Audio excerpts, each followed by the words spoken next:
they're starting from Australia, actually from Australia, and definitely the public health is related with the climate and soil as and water as well. So it's very linked. So I was talking with Lakshmi, and even like we are trying to develop some program plan on climate related to health as well. So we're discussing on that here, right, Lakshmi ji?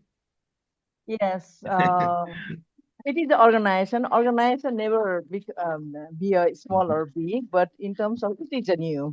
That we work with the community. Mm. In our organization name is Community Leadership Nepal, Mm. and basically Okay. we work. Yeah, we work for food security, agriculture, health, women empowerment. Yeah. We would definitely be looking forward to you being able to join us later this evening as well, because there's a whole salon dedicated to that. So, but I think the public health salon, we're waiting for the team from the University of Agriculture in Multan to join us. So, public health in many ways is the So, watch. hello. Hi. Yeah, sorry. So, Mr. Trab, so I have already joined, like from University of Agriculture, Multan. It is a pleasure to have you. I was just about to introduce you. The University of Multan is very important. In fact, like all universities, but the University of Multan has a unique role. It's the watch of universities. It's the watch of arcs, because public health transcends all salons. The actions that we do, whether from the education arc, or what we teach, and to our public health of agriculture, our public health of how we develop forests, and how do we impact. Everything is connected. And essentially, there's no doubt that how we pollute, or how we mistreat in many ways, or how we've been perhaps ignorant about processes, has led to significant risk in public health of humans, which was actually elaborated significantly yesterday as well. There's a great deal of insight shared yesterday, and in different parts of Pakistan, especially Ms. Songul Jamal, who gave a very stunning uh, explanation about the situation that she faces and what the realities on ground is. So we've all come to this real conclusion now that we have to realize that our public health has been compromised with regards to how our systems have been managed.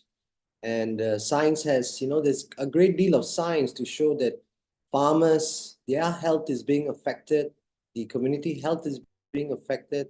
And I think it also, with Miss Lakshmi here as well, there's a lot of impact of this on kids as well, on children, right? I think, if our body, like soil, is the processing center of all of these outputs that we try to generate. But at the same time, our body is also the processing center of what we input into it. So in many ways, this micro poisoning that has been happening has impacted in many ways, I believe, our soil. It's reached into our water table, and over a period of time, it's become a circular problem, right? Whereby the groundwater is contaminated. We're taking out water from the groundwater, we're irrigating the crops with it, and it's just continuing, right? So the University of Multan, Mr. Ahmed here is the leader. He's been taking on a significant project. We are looking at mapping the soil health of Pakistan, and they have been collecting samples. In fact, this is the second time that they are collecting samples, because the first time they collected, but it's a funny story, and maybe we will share more about this later here. But because of some instructions from some government authorities, we have to go back again, and we have to do stuff. But overall, the idea here is for us to actually look at the soil health of our crops, right? And to be able to understand what's really happening in the bioactivity of it, right? Because science in Pakistan still, we need help. We need to bridge certain gaps, right? We don't have readily available data, which I believe Mr. Ahmed will also share more with you about. And uh, things take a little bit longer, and how we define soil health here with minimum testing, or just very specific testing based on some choice uh, compounds in our chemical table, right? In your periodic table. So we are always focused on the NPK and those like that, but we are missing the other parts of soil and its elements and its biorelationships, which can actually tell us more about what is happening. So I welcome everyone here today. It is wonderful again to see all of you. And can we have Mr. Emmett now, please take over and please let us know what is happening from your side and your thoughts and your work. Thank you very much, sir. Yeah, thank you, Mr. Trab. So thank you everyone for joining us today. So this is it has been a very important topic, particularly the soil health, and in the global south, it has always been a neglected kind of area. But now, luckily, Mr. Trab and of course Bilal and others, they're trying to take the lead, and I am very happy to be a part of it. So I have a small presentation in which we will try to discuss more about the soil health and how it's linked with us. So yeah, just give me a while. I will reshare my screen, and then we'll No be up problem. to go. No problem. Take your time. It's all good. Yeah. So, firstly, about me, I have a PhD in environmental sciences from Japan, and having a chance to witness Japan and its natural resources, it was lovely. And that is one of the basic motivations which has led me to working in this kind of domains. So yeah, in the global south, this is the problem which we have been facing for almost I don't know, for 30 40 years. As the approach gets easier, the pollution, the level of exploitation of natural resources, it is becoming more and more common. So this is the condition of our mountains, and same goes for our ocean, so which is also very polluted. We have kind of the sewage water directly leading or making its way to our ocean. So this is the condition of the ocean as we see, and our rivers, which have been the lifeline, this Indus civilization, which has been one of the oldest civilizations in the region. But that Indus, it's not that lifeline now, and it has become so polluted.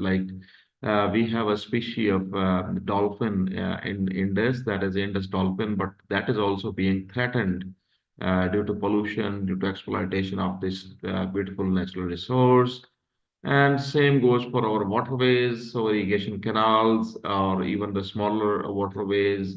So all of them, they have been manipulated and they have been exploited. So same is the condition with our soil.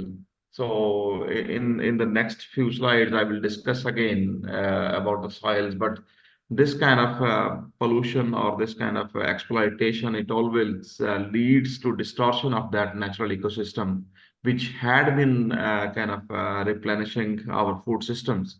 But now the condition is too bad. And in Pakistan, I usually have kind of surveyed the soil, and I could not find a single patch of soil which was free from plastic pollution, as we say, or maybe some kind of pollution. It was physical, chemical, or biological pollution. So this is the extent at which we stand, and which has been leading to multiple problems. So same is the problem with our air. So smog, it has been called the fifth season of this country, and this has been quite a common problem in Pakistan, in India. I don't know if this is also common in Nepal. I think Dr. Lakshmi will kind of explain this more, but we have been like trying to identify like which regions they are being affected, and Pakistan is one of those regions which has been affected. So if you see this map, so this is Pakistan's map, and we can see different persistent organic pollutants and their concentration. So DDT, even that is in higher amounts and higher concentrations, which is still in the air, and that leads to multiple problems. So all of these, they lead to the food pollution. Yes. So there is a new terminology, we call it plant pollution. So plant pollution is basically that pollution of plant resources, or how we call it, like even the fruit. So what is happening is actually the major problem is waste management. So all of the developed nations, they have always managed their waste better to manage their health. But in the global south, this has been a problem, and I'm not sure if that is the only culprit. But as I see the perspective which I have built from the last 3 to 4 years, the waste is one of the major problems. So what is happening is like the wastewater, it is receiving multiple pharmaceuticals, even the hospitals' sewage. So that is also being directly dumped into the waterways, into the irrigation canals. So almost every other household, it uses aspirin, it uses Panadol. These are like the brand names of different uh, pharmaceuticals. Same goes for different antibiotics, over-the-counter medication. So that has also been another problem. So mainly in the global south, people, they do not bother to go to a doctor who will kind of assess the infection and advise them about the antibiotic, but they will just choose to buy an antibiotic by themselves. But then just leave it, or maybe they take it in more higher concentrations.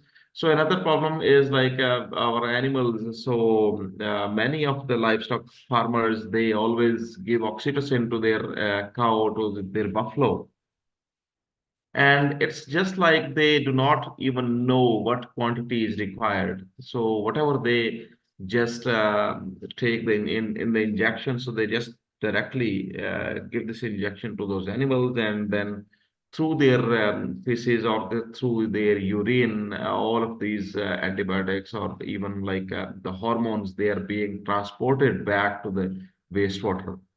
So except for this, industrial wastewater, even domestic wastewater, which contains higher amounts of all of these products, as well as phosphorus. So our like dishwashing detergents, mainly they contain traces of phosphorus, and that phosphorus, when goes to the wastewater, it leads to eutrophication, which has again been a huge problem. So all of the agricultural lands, they are being kind of irrigated with this wastewater, which contains multiple pollutants. And when these pollutants are applied to the soil, so some of the plants, they have a capacity to uptake some of the agrochemicals, some of the organic pollutants. For example, persistent organic pollutants, they are being uptaken by cucurbitaceae plants. So what leads to that is like, it does not matter how clean or how costly the vegetables you buy, it will directly make way in your food table, or like in the food chain. So what is happening is like the effects. So autoimmune disorders are on the rise. Although WHO and people from medical, they are kind of trying to focus on this side, but not that much focus has been shifted. Same goes for different diseases and polluted food. So in the soil particularly, another problem is like even with this application of smaller amounts of different pesticides, for example, dinotephron or even the persistent organic pollutants, the microflora or the microorganisms which have been actually contributing to the nitrogen status of the soil, which have been solubilizing phosphorus and potassium for this soil, for these plants, and even producing hormones in dolichic acid. So all of them, they are being affected. So that is one of the major concerns for the soil health. So all of these kind of products, or we can call these chemicals, so they have a direct effect on soil health, and that is becoming a huge problem, particularly in the global south. So yeah, there was a time like when we just thought like only human health is important until 1962 when Rachel Carson, she wrote a book on the negative effects of DDT. So that confirmed like if even the animal health is not safe, or even if the animal health is compromised, even birds' health is compromised, that means that will make way to the human health. And since then, we finally understood like if they even we take care of the human beings and then the animals, and even if the plants are not safe, even if plants are not safe to eat, so that means that will also make way to animal health. And lastly, as we understand now, when the homeostasis of this beautiful planet has already been reached,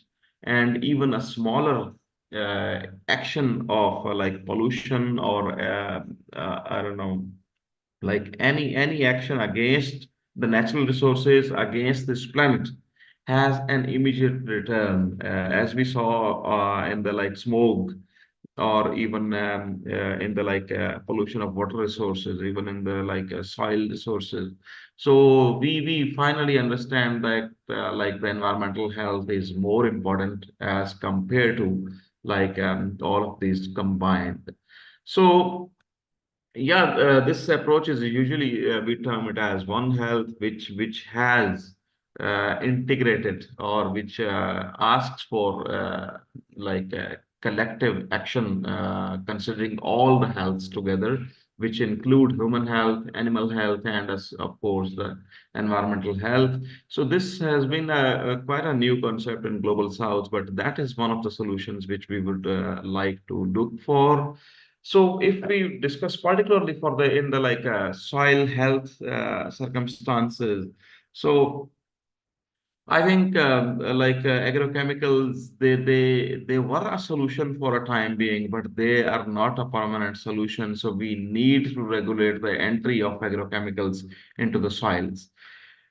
As I was like discussing the soil microbes or microorganisms or even the plants, so they have a symbiotic relationship. So that symbiotic relationship has been providing the soil with nitrogen, with phosphorus, with potassium, with other multiple other benefits. But as we go for the agrochemicals, since the Green Revolution in 1965, 67, so we have been adding agrochemicals almost like 2 bags per year. And at the moment, Dr. Christine Johns, I don't know if many of you know about her. So Dr. Christine Johns is an Australian professor. So she proposes that our soils have phosphorus for almost 100 years now. But the problem is its insolubility.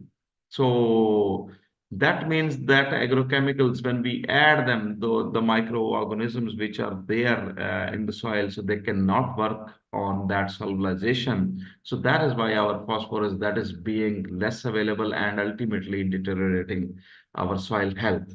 So Sewage water or sewage water used for irrigation is another major problem in global south.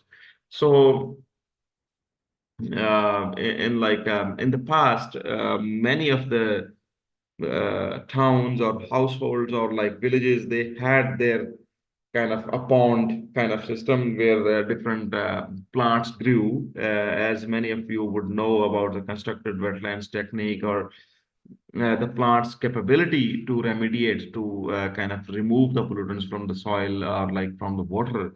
So that was a more kind of easier uh, kind of method. But now it's just the sewage water is directly being disposed of in the irrigation canals or even in the soils, and that has been a major problem. So native and remediating plants. So plants have developed that capability to kind of uptake the pollutants and store them within vegetative parts of their bodies. So that is one of the solutions. So we have multiple options, like we have typha, we have water lotus, we have duckweed, and multiple other plants which have the potential to remove these pollutants from the soil as well as water. So plastics again. So that is one of the major concerns which is threatening our soils, particularly, of course, in other ecosystems too. So plastics and any other chemicals. So we need to go back to nature-based solutions, or ecosystem-based solutions. That has been like a common terminology whenever we go for the climate solution. So that is also another solution to our environmental problems. And biofiltration, so that is kind of gray water can be cleaned. So different filtration mechanisms, or even ETPs, effluent treatment plants, they can be managed. And then, of course, it's like the collective effort, the One Health, which asked for, is like to go for environmental remediation. So it is that damage which has been done already, and we need to take the responsibility to remove that. And so let's get back to like finally the take home message. So wow, it's like we have to work now. We have already um, received a lot of damage, as I was discussing. We have been facing a rise on like autoimmune disorders, and same goes for different diseases. So we need to work now, and every one of us is responsible. This is not like a government department. This is not about an NGO. This is not about MetaGood. This is not about MNS University of Agriculture, Multan. This is about all of us, and that is the future. That is the like present, and that is how we will need to kind of go ahead. And then One Health approach, to coordinate, to know how Nepal has done this, how Japan has done this, to communicate. Okay, this plant is working fine, so we need to use that. We need to collaborate. We as like in the recent climate talks, the loss and damage fund was discussed. So we need to collaborate. We need to go for like finding solutions together. So thank you so much for your time, and that is all about from my side. And I am really hopeful. Like it was a kind of I don't know if it was too speedy. I don't know. Dr. Ahmed, firstly, I think yes, you can stop your screen share. Thank you. Firstly, I must say, I think your presentation and your words are truthful and meaningful and symbolic of this problem that I believe we face. You are absolutely right. It is not about any one of us individually. It's not about MetaGood. It's not about. It is about a common cognition that somehow we have seemed to miss. You know, and so many questions are in my mind because naturally, having I'm not a doctor. I don't have that same, commitment, lifelong commitment that you have had. I've just started, but the discovery of truth, as a science-based startup, I've always felt strong connection to find the answer via science and to look where science points. But why, in your opinion, doctor, that how have we missed this? How have we, as an agricultural nation, let's just talk about Pakistan specifically, how has this level of soil education or soil information missed our farmers? How has this missed the media? How has this missed the research that many of these ag input companies, I'm sure, must also have? But it appears to me that, there's a great deal of information about this. And being somebody who is greatly involved in strategy and greatly involved in the development of media and messaging, I'm a communication student. I study communication. I understand how we encode our message so that the receiver of the message decodes it, right?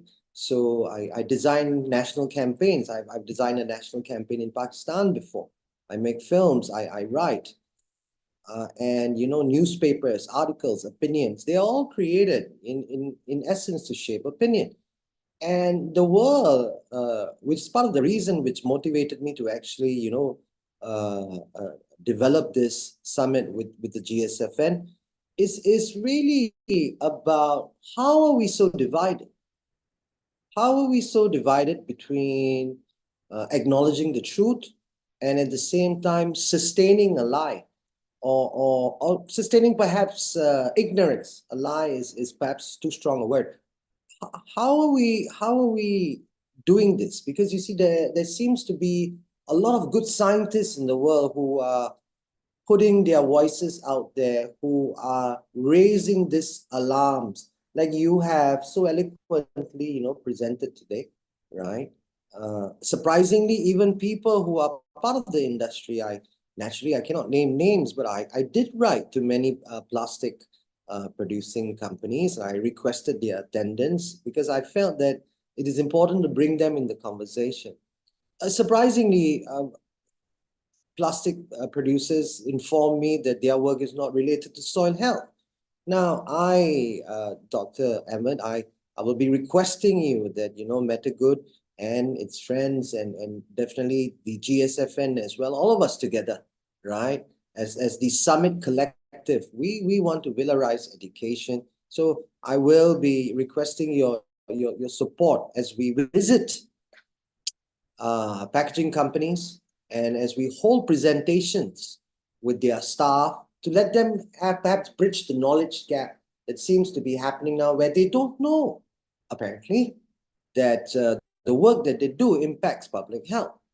So we have to educate them. We have to bridge this divide. But why do you think there is such a divide, Doctor?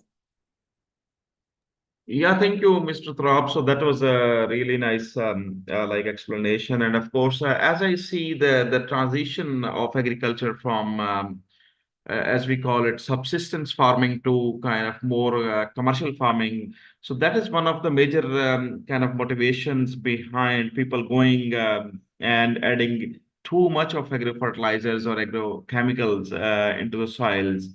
And it's all about we have not understood this practice. This is not only going to the other way or to the consumers, it's also coming back to the producer, so all of these producers, so that they have to think about that perspective too.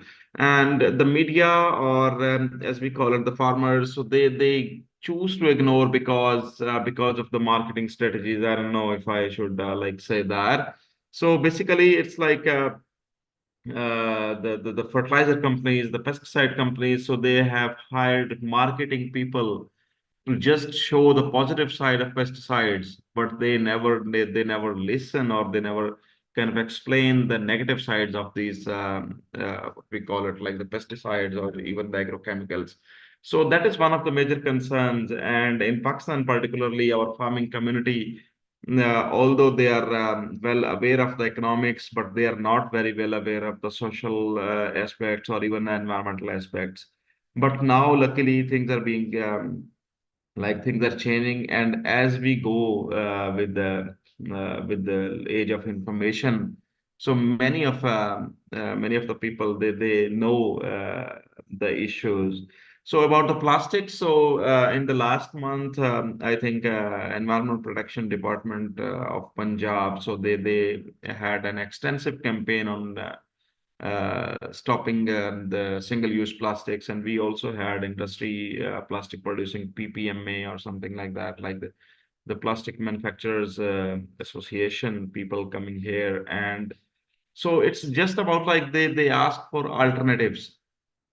So plastic is useful, it has always been, but until there are kind of some alternatives, so they cannot stop producing plastic. So that is kind of a concept. And R&D, particularly in Pakistan, it has been a neglected field again. And unless there are some kind of research projects or focusing on funding, looking for alternatives to plastic, so until then, I think it will be very difficult to convince them to stop producing plastic. Thank you.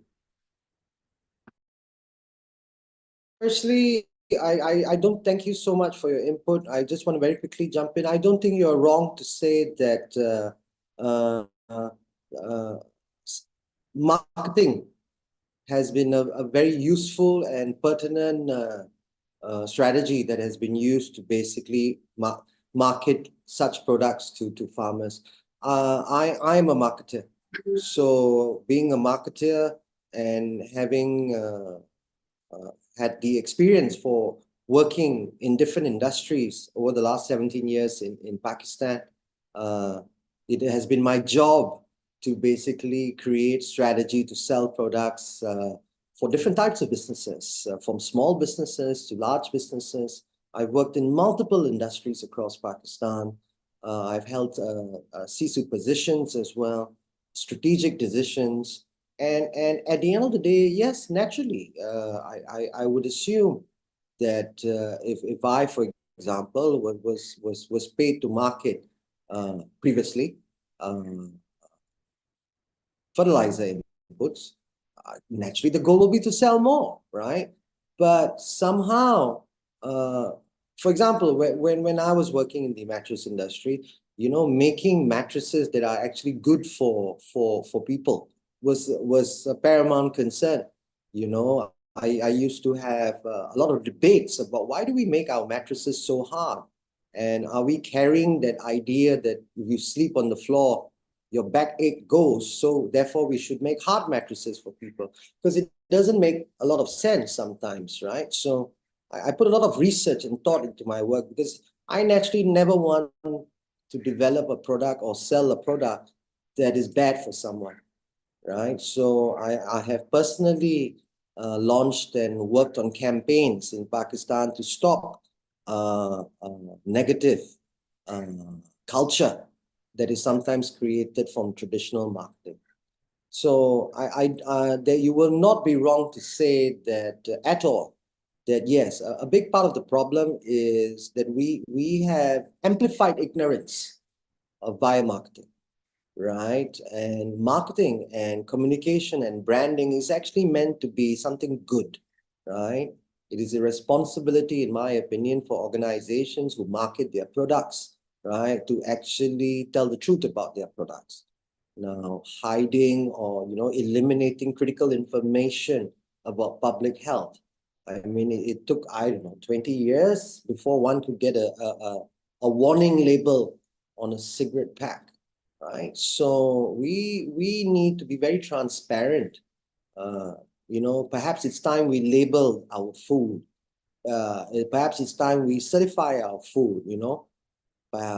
We possibly need to start looking at food which is free of things like glyphosate, right, and free of things like atrazine, which are all toxins that can and have been proven to show that it's detrimental to our health. So I will basically just hand this over to Mr. Ujawal. In fact, before I go to Mr. Ujawal has shared a video. I'm downloading it so that I can play it. Mr. Bilal is a very unique human being and a very unique youth of Pakistan. I've had the pleasure of working with a lot of people in Pakistan, 17 years. I've had the pleasure of working with students from LUMS, working with students from Punjab University, and I find it fascinating that a lot of the students that come from agricultural universities are very smart, right? I believe, and also very insightful. And I've always found it a joy actually to work with students that come from perhaps lesser acclaimed universities, because they want more. They are hungry, and they don't feel entitled, and at the same time they work hard and they are truthful. So Mr. Bilal is one such man who's a very truthful man, and he's a journalist. In fact, he wears multiple hats. And what really attracted me to him was his human truths in his write-ups and his articles, and like a singular voice trying to make a difference, right? He's over the last 1 year or so, he's had been put in a very unique position where he's had the opportunity to actually look at agriculture up close and personal. So, Mr. Bilal, what do you feel about this spectacular information and very truth by Mr. Ahmed? Something that we all know, but something that we had to hear again. Tell me, what do you feel about this? Sure. First of all, thanks a lot, Turabai, for your kind words. I don't think I deserve that a lot, but anyway, so I'm an agronomist. I studied agriculture for 4 years, and then and the exact thing that Dr. Ahmed just mentioned, the marketing. It's no like all the people like I guess agriculture university in Faisalabad is one of the biggest agriculture university in the country. It used to be a biggest agriculture university in South Asia as well.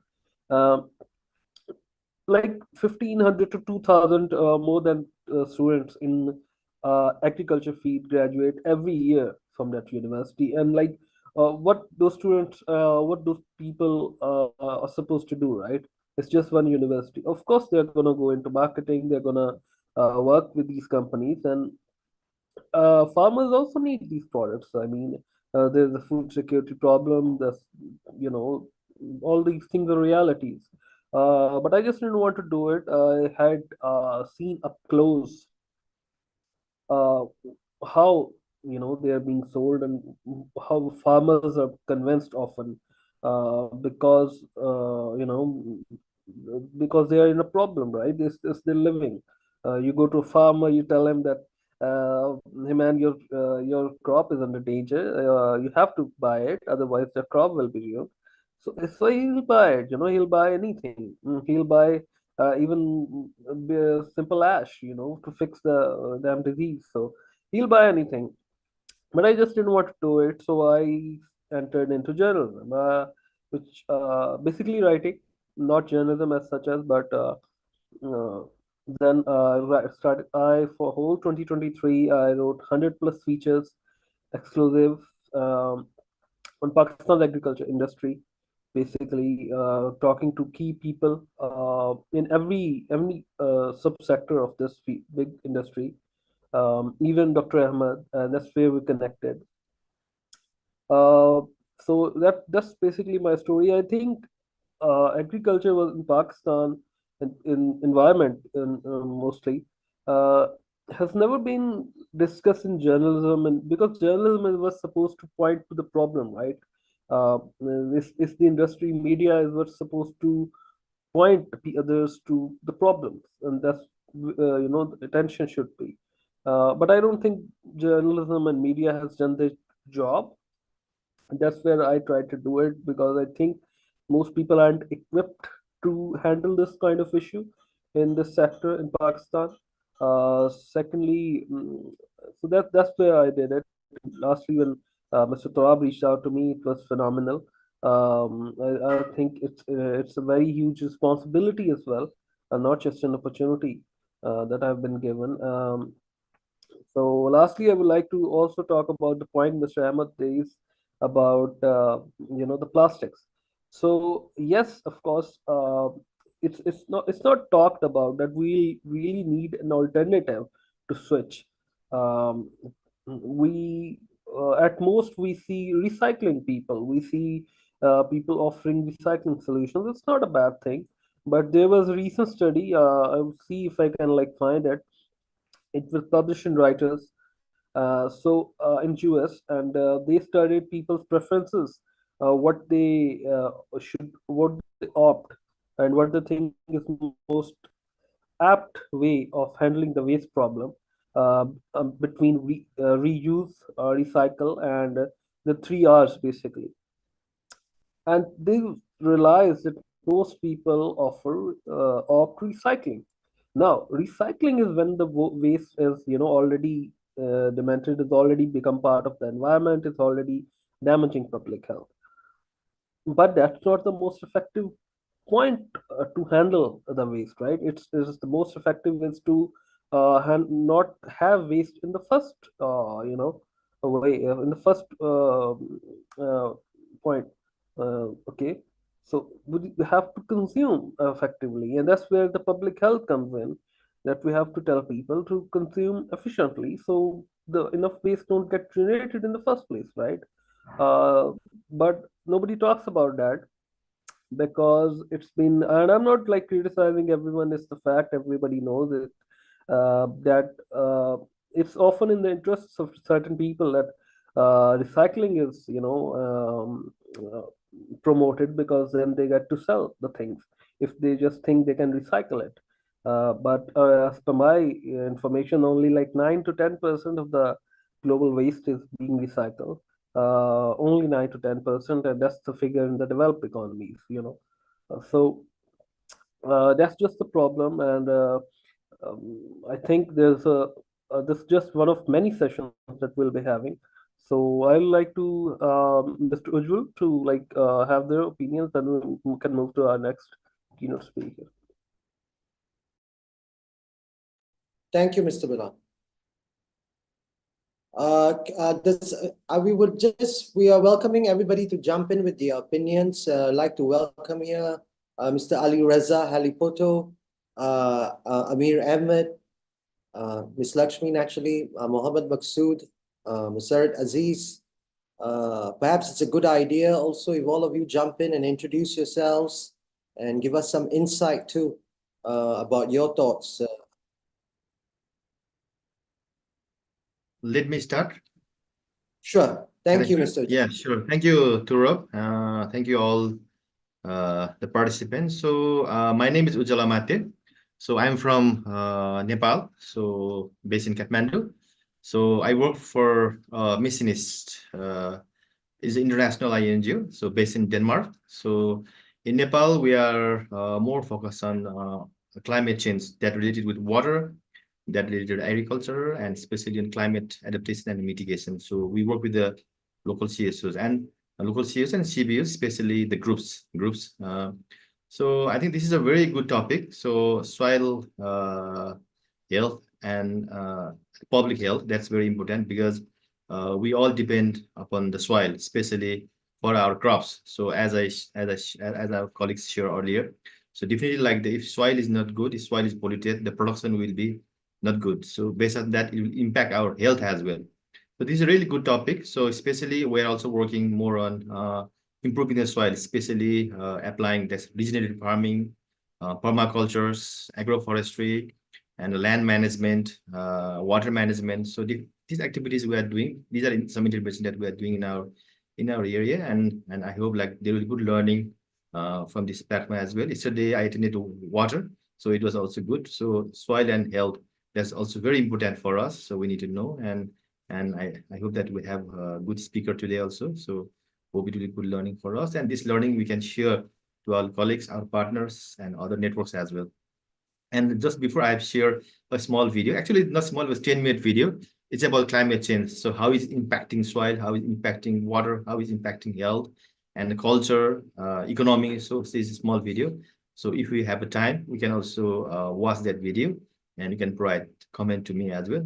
Where it's in English, so subtitle with Nepali. So we made this video in a far western part of Nepal, in Karnali. It is at the back of my site. So that is the area where we work. So it's very most difficult area of Nepal. So from here, it takes around 3 to 4 days to reach my project area. So there we did a video, and the mountains are definitely, even Pakistan, we are in Hindu Kush Himalayan region. So climate change has a big impact in the mountains. So following that, we made a very short video. So Mr. Turup, if we get the chance, time, so let's watch that video as well. Thank you from my side. Yes, I'm downloading your video. It's a significantly large video, but it's being downloaded. It's about 2 minutes left. In the meantime, let's circle back to you. Shall we jump into Mr. Ali Raza?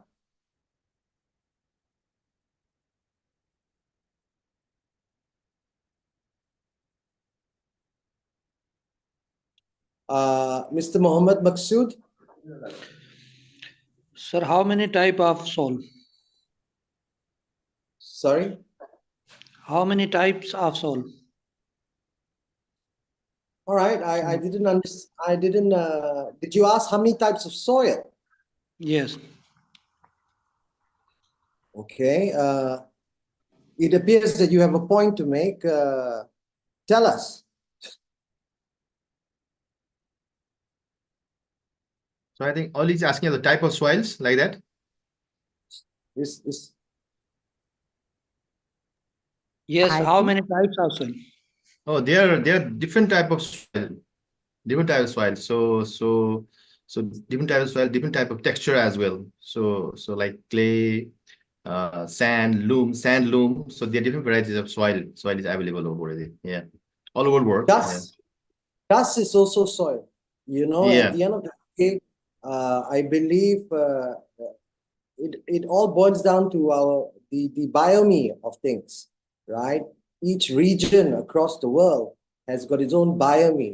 Like Asia is connected via the Indo-Malaya biome, right? And if you go to our website, there's some detail there from One Earth where it shows us that Pakistan is connected to 3 distinct biomes, right?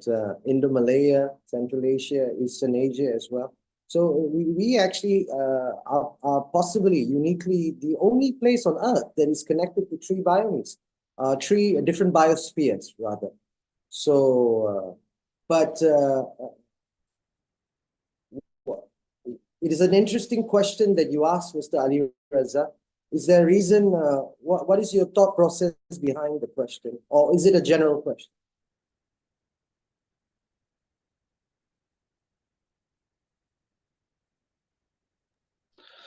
Sir, can you repeat this question? I said that the question, ये जो सवाल आपने पूछा हुआ, this question is a very interesting question. Yes. What is your reason for asking this question? Is it because you are unaware that there is different types of soil, or do you believe each type of soil has its different story to tell?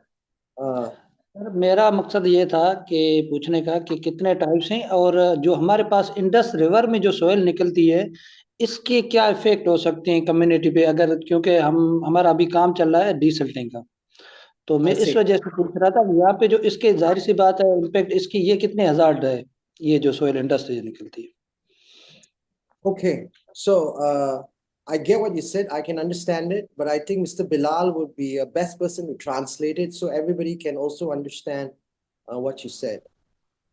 So, Mr. Ali Raza, I guess its name, he's basically asking about what the impact of the soil that's coming out of Indus River, which is one of the biggest river in subcontinent, I guess in Pakistan, basically, because they're working on desilting the areas. So that's what he's basically trying to ask. Can perhaps Dr. Ahmed, Mr. Jawal, you can jump in with that answer? As per my understanding, like the soil in Indus Valley, I think it's more like sandy soil, as per my understanding, but we need to check because in that area and that arid as well. So because Acacia nilotica, that's kind of plant species that grow very well in that area. So it's like where there is more sandy, so more like the noodles plant, and the mycorrhiza are more there. So I think in this actually I forgot, but no, the mostly in this valley is the sand mixed with clay and loam like that. No, and that's a very significant impact because it is nearby. It is an Indus River, so it definitely impact on agriculture as well, agriculture, forestry, wildlife, everything. So yesterday also we talked about more about the Indus Valley. So it has a great impact, and I'm not sure, but not like as per today. So soil is being degraded in that area, the Indus Valley. So that we understand. So yesterday, like our friend colleagues, they are working especially on the managing the soil with different interventions like regenerative approach, permaculture, agroforestry, and developing fruit orchards and I think forestry activities. So I think like I'm not sure, but know what he exactly asking, but these are some of my thoughts about the Indus Valley and the soil in Indus River. Yeah. Thank you. Mr. Bilal, can you just do a quick translation for Mr. Ali Reza on the reply? तो mister उज्जवल कह रहे हैं कि आप जो soil वहाँ से निकलती है इंडस से, बेसिकली उसमें सैंड या लोम क्ले मिक्स होती है, और उसका बहुत ज़्यादा इम्पैक्ट है उस रीजन के एग्रीकल्चर पे भी और दूसरी चीज़ों पे भी। एक जो चीज़ मैं अपनी तरफ से ऐड करना चाहूँगा विच इज़ कि something I would like to add from myself, वो ये है कि एक रिसेंट जो सालों में जो क्लाइमेट चेंज हुआ है उसकी वजह से फ्लड्स आ रहे हैं, उसकी वजह से भी बहुत चेंज आया है इसकी सॉइल में, जो इंडस से या दूसरे दरियाओं से पाकिस्तान के मतलब एग्रीकल्चर लैंडस्केप में आती है। कई इलाकों में कुछ सब फल या कुछ फसलें क्रॉप्स ऐसी होने लग गई हैं जो पहले नहीं होती थी। I will give you an example of Chiniot, जहाँ पे चावल नहीं होते थे, राइस नहीं होता था, अब ड्यू टू फ्लड्स वहाँ पे हो रहा है। सो कुछ पॉजिटिव चीज़ें भी हैं, बट मोस्टली बहुत से रीजन्स में इसके नेगेटिव इफेक्ट्स भी आए हैं, क्योंकि फ्लड्स जब आते हैं तो उसके साथ जो पोल्यूशन आती है, जो पोल्यूटेंट वाटर आता है, हैवी मेटल्स आते हैं, वो भी आते हैं। तो जितनी भी क्रॉप्स उनके नज़दीक हो रही हैं उसका भी इम्पैक्ट पड़ रहा है। So just a little answer from my side. I think we must remember what Mr. Ahmed said earlier in his presentation. In his research, correct me if I'm wrong, you have stated, Mr. Ahmed, that you have not found any soil sample that is not polluted by plastic. Is this correct? Did I hear correctly? Just to add, like in Pakistan, I have seen like in some of the areas the soil are dead because of the Green Revolution as well. I don't know, it's near Punjab somewhere. So people are trying. When we took the soil, it's almost white. It's most like calcification. So I'm not sure about Indus Valley, but some of the area the soil are dead. So at that time, the farmers, they are trying to regenerate or reclaim the soil using the bacterias, using different kind of plantation, especially the huri plantation. It's called with the Acacia nilotica. So that trying to reclaim the plant. So I'm not sure in this valley, but no, like in some of the area. So with the different issue, like with plastic on the waste, or even with using a lot of chemicals in the soil are becoming dead and even having more calcification in that some of the area. Yeah. So that I've seen in Pakistan. Yeah.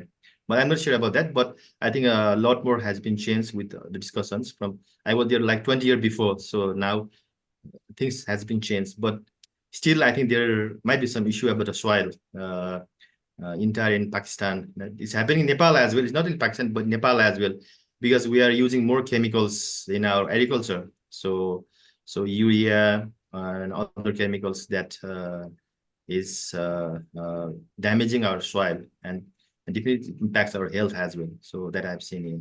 Just to add on here. Thank you. Okay, so we've downloaded the video, so I'm just going to break to a video shared by Mr. Ujawal. Stand by.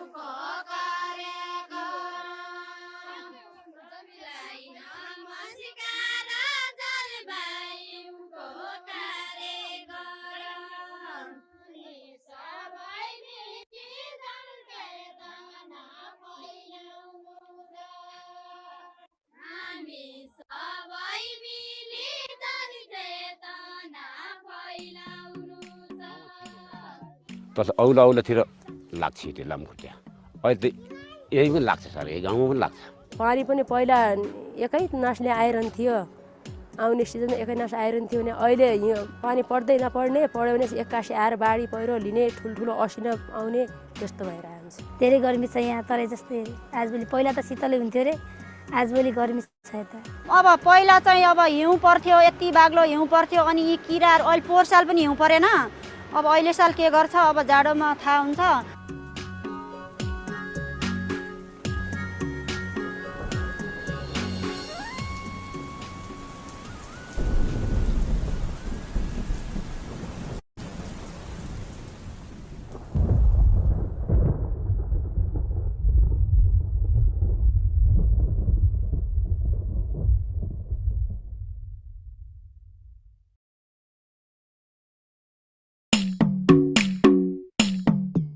Humla and Kalikot of Karnali, adorned with nature, can be reached only after a journey of hundreds of kilometers from Kathmandu, the capital city of the country.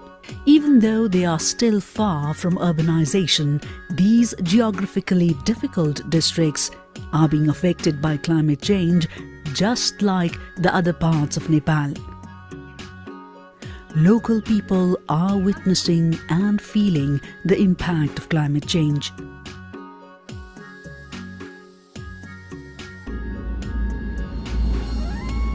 Earth's temperature has risen by 1.1 degrees Celsius since 1800 to 2021 after the world's industrial revolution. Excessive consumption of gas, coal, petroleum products and deforestation have led to increased carbon emissions, including global warming, excess rainfall, drought, floods, landslides, melting snow, rising sea levels and food crises. Despite its negligible role in carbon emission, such effects are being felt in Nepal and its districts like Humla and Kalikot. खानेपानीको समस्या छ अब मुहानहरु कहिले बाढी पहिरोले लिन्छ कहिले अब कहिले कहीं पाइप छुटिन्छ कहिले केही हुन्छ अब टाढा छ मुहान जंगल त कहाँ छ जंगलै छैन टाढा छ जंगल सिउँडीले भरिया छ अनि जंगल विनाश हुँदैछ सिउँडीले भरिया छ अनि त्यो खोला नाला एकासी अलि पानी बढे खोला नालाहरु आइहाल्छन् त्यही भएर अब समस्यै छ पहिला जस्तो आज छैन पहिला धान मकै कागुनु चिनु कोदे सबै हुन्थ्यो बारेनाथ हुन्थ्यो अहिले त्यो पहिला मैले आधा छोडिएर हुँदैन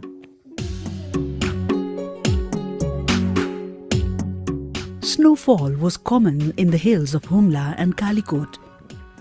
But now snow is visible sometimes and is sparse. The settlements are at risk here due to prolonged drought and continuous heavy rains. जोखिममा बसिया छौं बच्चा-बच्ची 4-5 वटा छन् सर राति पानी पर्दाखेरि सर राति 1-2 बजे सर त्यो बच्चा-बच्चीलाई आमा बाले बोकेर सर यताउताको घरमा जान्छ सर एकदमै जोखिममा छ सर अब 50,000 ऋण गाडेको सर यो पानीले घर डुबान गर्यो सर यो त्यतिकै डुबियो सर ऋण अब कताबाट ल्याएर तिर्ने सर खरायो पालन गरेको छु कुखुरा पालन गरेको छु सर अनि त्यो अब कताबाट ल्याएर मैले गर्ने सर पानीमा डुबेर त्यो सबै त्यस्तो अनि मानवीय क्षति पनि अब हुन सक्ने अवस्था छ सर त्यही बाख्रा पालन गरेँ सर, अरू केही गर्नु भएन। बाख्रा पालन गरेँ, त्यही बाख्रा पालन गर्नु केही अनुदान होला, आइदो फाइदो होला, कहीँ छोराछोरी पढाइ हग्ला बुन्या, ऋण साबट गाड्यो, बाख्रा किन्यो, त्यही बाख्रा भरैले पुरो लियो सर, 10 बाख्रा। मेरो घर त त्यो भलनेरै छ, एक घर 2टा घर लियो त्यहाँ त। अस्ति राति त्यस्तो तड्को पर्दाखेरि रातको फेरि सुतेन, त ओल्ला पल्ला गरेर ओरपर गएको थिएन, हामी मात्रै त्यहीँ सुत्यौँ। 2टा घर लियो त त्यहाँ। यस्तो मेघ त वर्षा त आउँदा हामीले देख्दै देखि आएन। धेरै वर्ष त थियो यति क्षति गर्ने पानी पर्दैन थियो। आजभोलि के हो खोइ एक्कासी त्यसै खुनिया जस्तो गरी आउने, अब पहिरो उड्ने, त्यस्तै के हो हामी त्यस्तै हुन्छ। Despite the decrease in food production due to lack of irrigation, prolonged drought, sudden rains and new crop diseases, the number of dependents has been increasing. Therefore, the number of people going to India and urban areas for earning are gradually increasing. किन हाम्रो खाना लाउन भएन हैन, हाम्रो धेरै हिउँमा जाडो पनि हुने भयो, खाना लाइन अझै लुगा जुत्ता अझै केही पनि हुने भएन। त्यसको लागि हामी सबै गाउँले दाजुभाइ मिलेर इन्डिया जाने गरेका छौँ। खेतीपाती अब 10 किलो बिउ छरेको ठाउँमा अब 15-16 किलो मात्र हुने, केजी मात्र हुने, उत्पन्न हुने। त्यो बाली नाली नहुँदाखेरि हामीलाई सङ्घर्ष पऱ्यो। हेर्नुहोस्, मौसम परिवर्तन भयो, अहिले रोगले पनि हो, रोग आउने गर्यो, मौसम आउने गर्यो, अहिले कहिले मौसम खडेरी पर्ने गर्यो, त्यस कारणले हामीलाई दुःख भयो। भारतको पैसा ल्याएर यहाँ चाहिँ आफूले किनकि 2 महिना 3 महिना काम गरेपछि 2-3 महिना खान लाइन पुग्ने गरेर त्यहाँको पैसा लिएर यहाँ खान्थ्यो।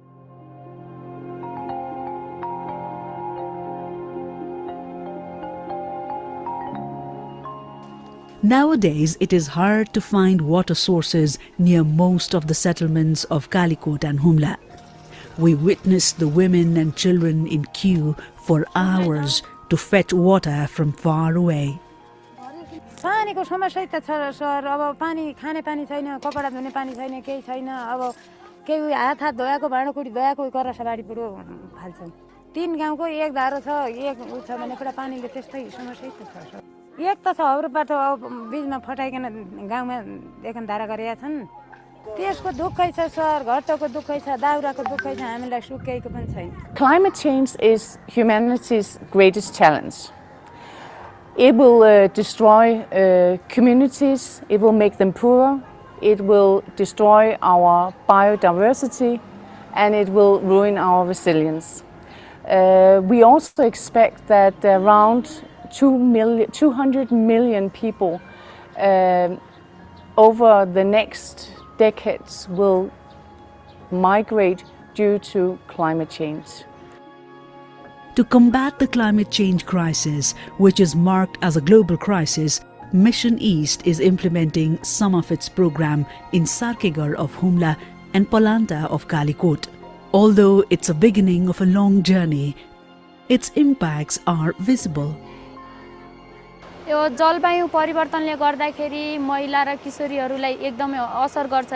जस्तो कि हामीहरूलाई के रे पानी सुक्यो, पानी ल्याउन धेरै टाढा जानुपर्छ, पानी ल्याउन जाँदाखेरि घरमा बालबच्चाहरूलाई स्कुल लगाउनु पर्छ, स्कुल जान गर्दाखेरि त्यहाँ 1-2 घण्टाको लस हुन्छ। फेरि पानी ल्याउन जाँदा पानी नपाउँदाखेरि त्यहाँ एकदमै महिलाहरूको आपसी झगडा हुन सक्छ।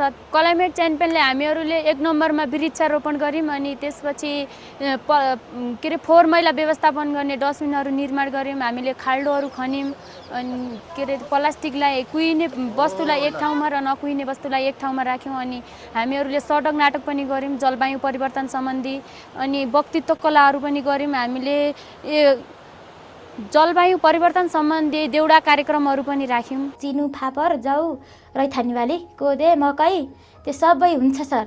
तर त्यतिले पुग्दैन थियो। फलफुल आजकल साग सब्जी गरेर खाइरहेछन्। बिउ पनि वितरण गरेको थियो, अनि त्यो कसरी लगाउने के गर्ने भनेर पनि थाहा पाउनुभयो, अनि त्यो उत्पादन गरेर उहाँले बेच्नु पनि भयो। यो सस्ता लागु भएदेखि अनि बिउ पनि पाइन्छ, जेकै पाइन्छ, अनि यहाँ गहुँ पनि वितरण भएको थियो, अनि त्यो जेकै गरेर आजकल लगाइन्छ बाली। आजकल ठिकै छ, त्यति उ छैन, भोकमरी छैन। घर दैलो सरसफाइ गर्नुपर्ने भएको हुनाले सम्पूर्ण ठुला गाउँ निवासी आमा बुवा दाजुभाइ दिदीबहिनीहरू यो पन्थामा जुम्मे हिँड्नेलाई भने हार्दिक अनुरोध गरिन्छ।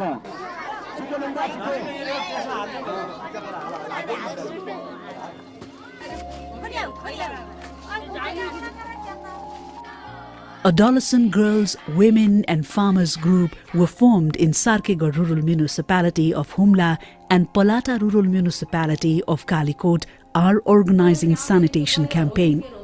Similarly, rainwater and snow is collected through plastic and snow ponds and are being used for irrigation. Public awareness raising about climate change is taking place through rallies, forums, theatre, deuda and street dramas. Improved stoves and use of renewable energy have not only reduced carbon emissions but also increased health benefits.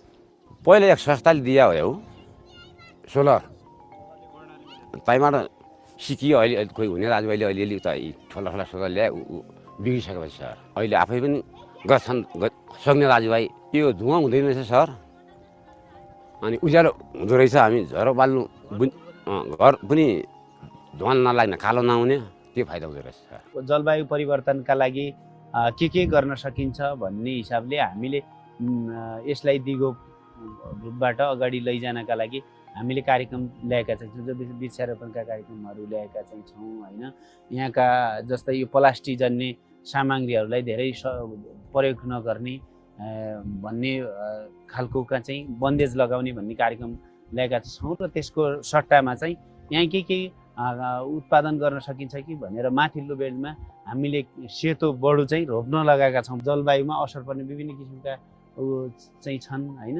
त्यसलाई चाहिँ अन्त्य गर्नका लागि हामीले मात्रै गाउँपालिकाको स्रोत साधनले पनि मात्रै नसक्ने भए हुनाले अन्य क्षेत्रबाट पनि सहयोगी निकायहरू भएपछि त्यसमा साझेदारी गरेर विभिन्न कार्यक्रमहरू सञ्चालन गर्न सकियो भने झन् टेवा पुग्छ भन्ने चाहिँ हो। In Nepal, we are doing our best to minimize the issue of climate and environment crisis.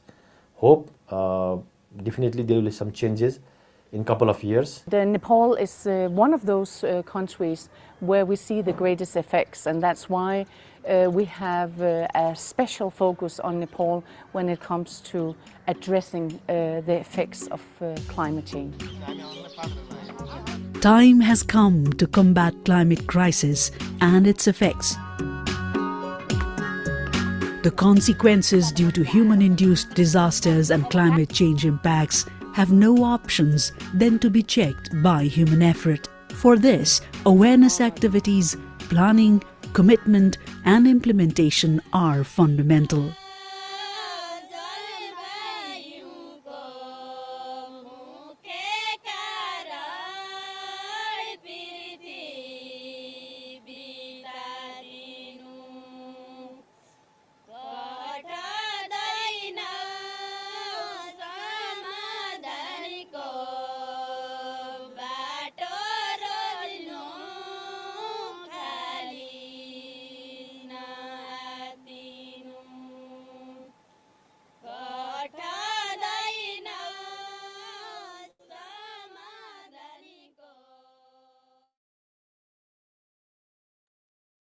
Thank you.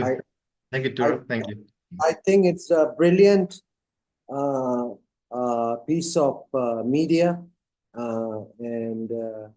You know, intrinsically, some key things.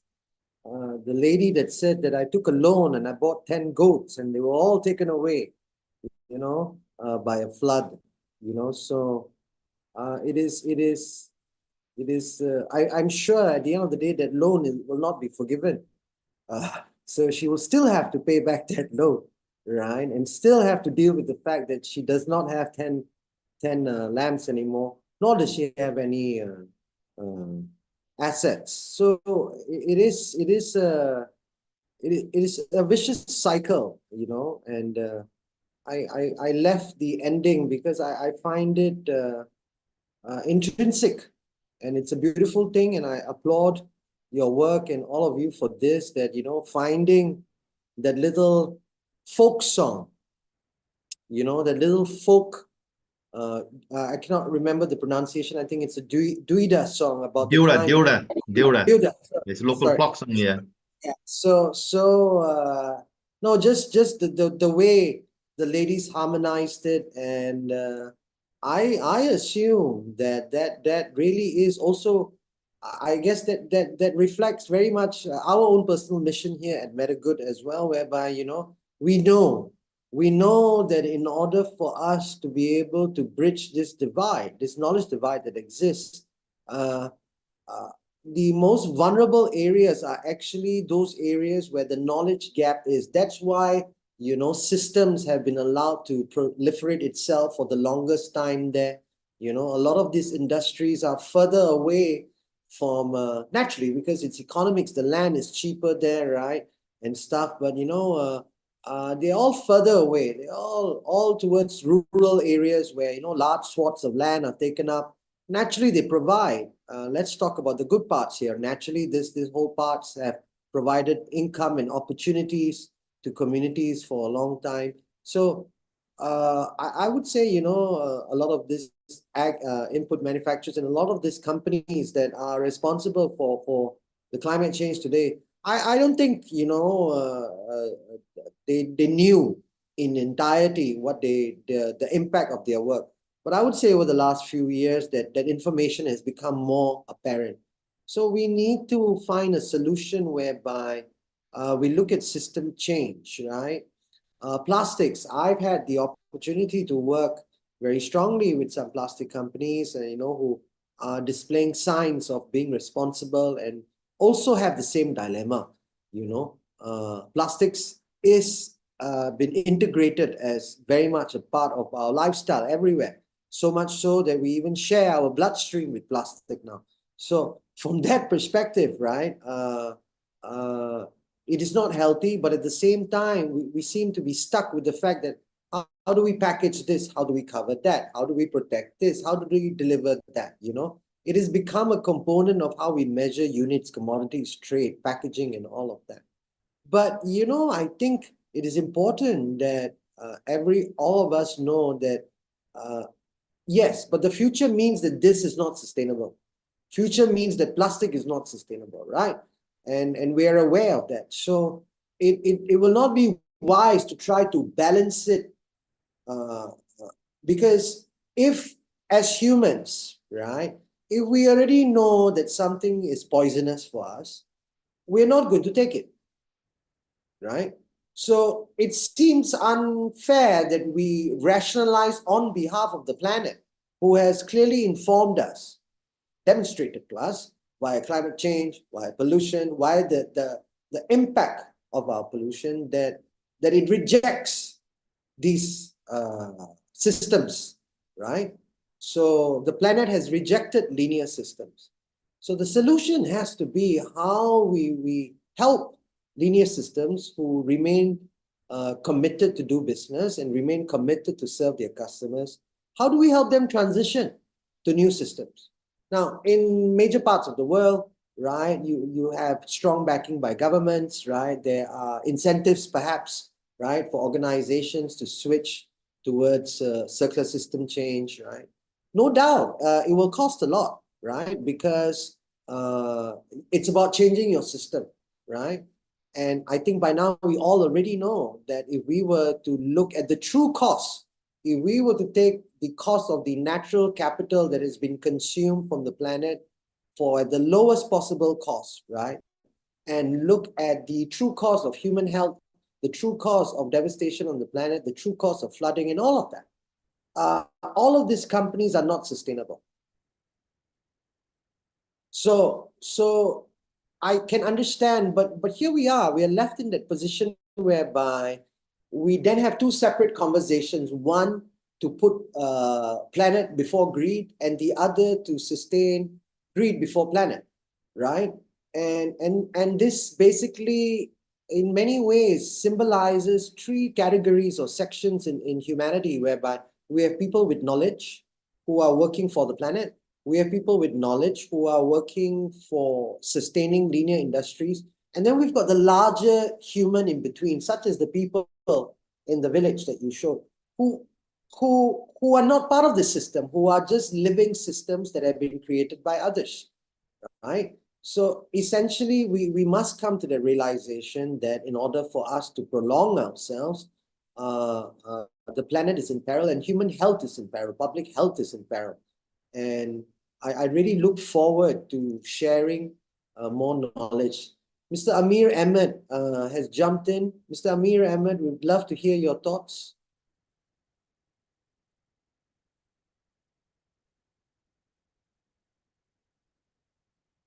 Anybody who has just jumped in, you're welcome to have your opinion. Mr. Bilal, do we have another gentleman who's speaking today? I think Mr. Amir has a presentation after, but I think we can move to Ms. Lakshmi. She's the global chair and global partner on this alone. I guess we can move to her, and after that we can move to Mr. Amir if he's ready. Okay, take it from here, Mr. Bilal. Sure. Ms. Lakshmi, are you with us? You have seen all the presentation, all the work. I think I would like to first of all you to of course share your work in the public health, and of course if you can connect the what has been said about the damage that we have done and how it affects the public health. Thank you, Bilal and Turab. Yeah, first of all, let me introduce myself as well. I'm definitely a public health professional and a freelance professional as well, I would say, because I have been engaging full-time in a social work since 2015 after I completed my Master of Public Health from Australia. And I have been involved in a different CSOs, civil society organizations, such as Beijing Beyond Beijing Committee is a women-led organization formed after the Fourth World Conference held in Beijing. Besides, I'm a lead initiator and a co-founder of the Midwives Association of Nepal. Besides that, I'm engaging with the Safe Motherhood Network Federation, Community Leadership Nepal Foundation, along with Ujjwal as a board member.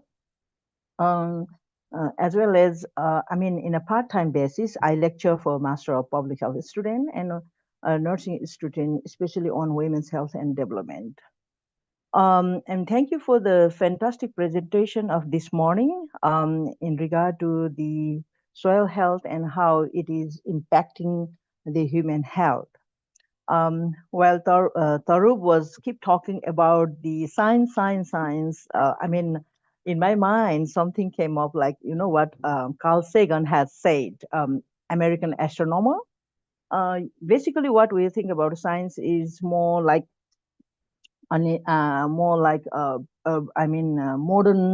modernization and production of the product in a modern world that human are using for their benefit as well as hampering in other side of the world. For example, fertilization.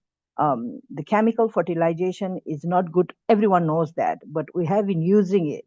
It is hampering human health, animal health, plant health, environmental health, and more deformation in the human creation, especially I would say the child, especially the fetus, is very common in regard to this chemical production produced by the scientific world.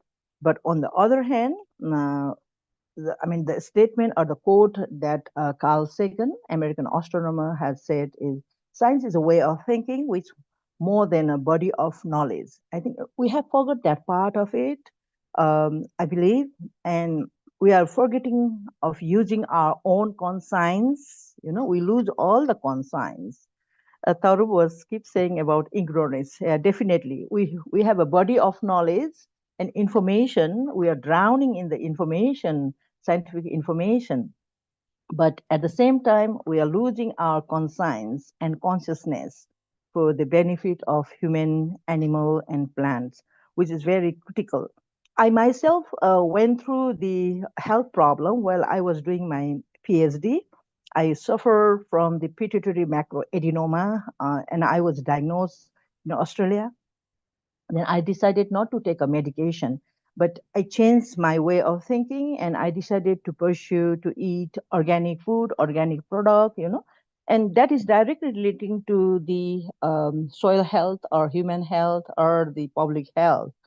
I mean, whatever I used to eat before, like chemical product, I mean, such as cold drinks or other things, and even the rice grown up in a fertilized soil, I stopped eating that. And now, I mean, I took only a maximum 3 years, the medication for my pituitary tumor. It was a macro, that means which is a big. And now I am able to reduce my tumor to the micro level, without taking a medication. I stopped completely.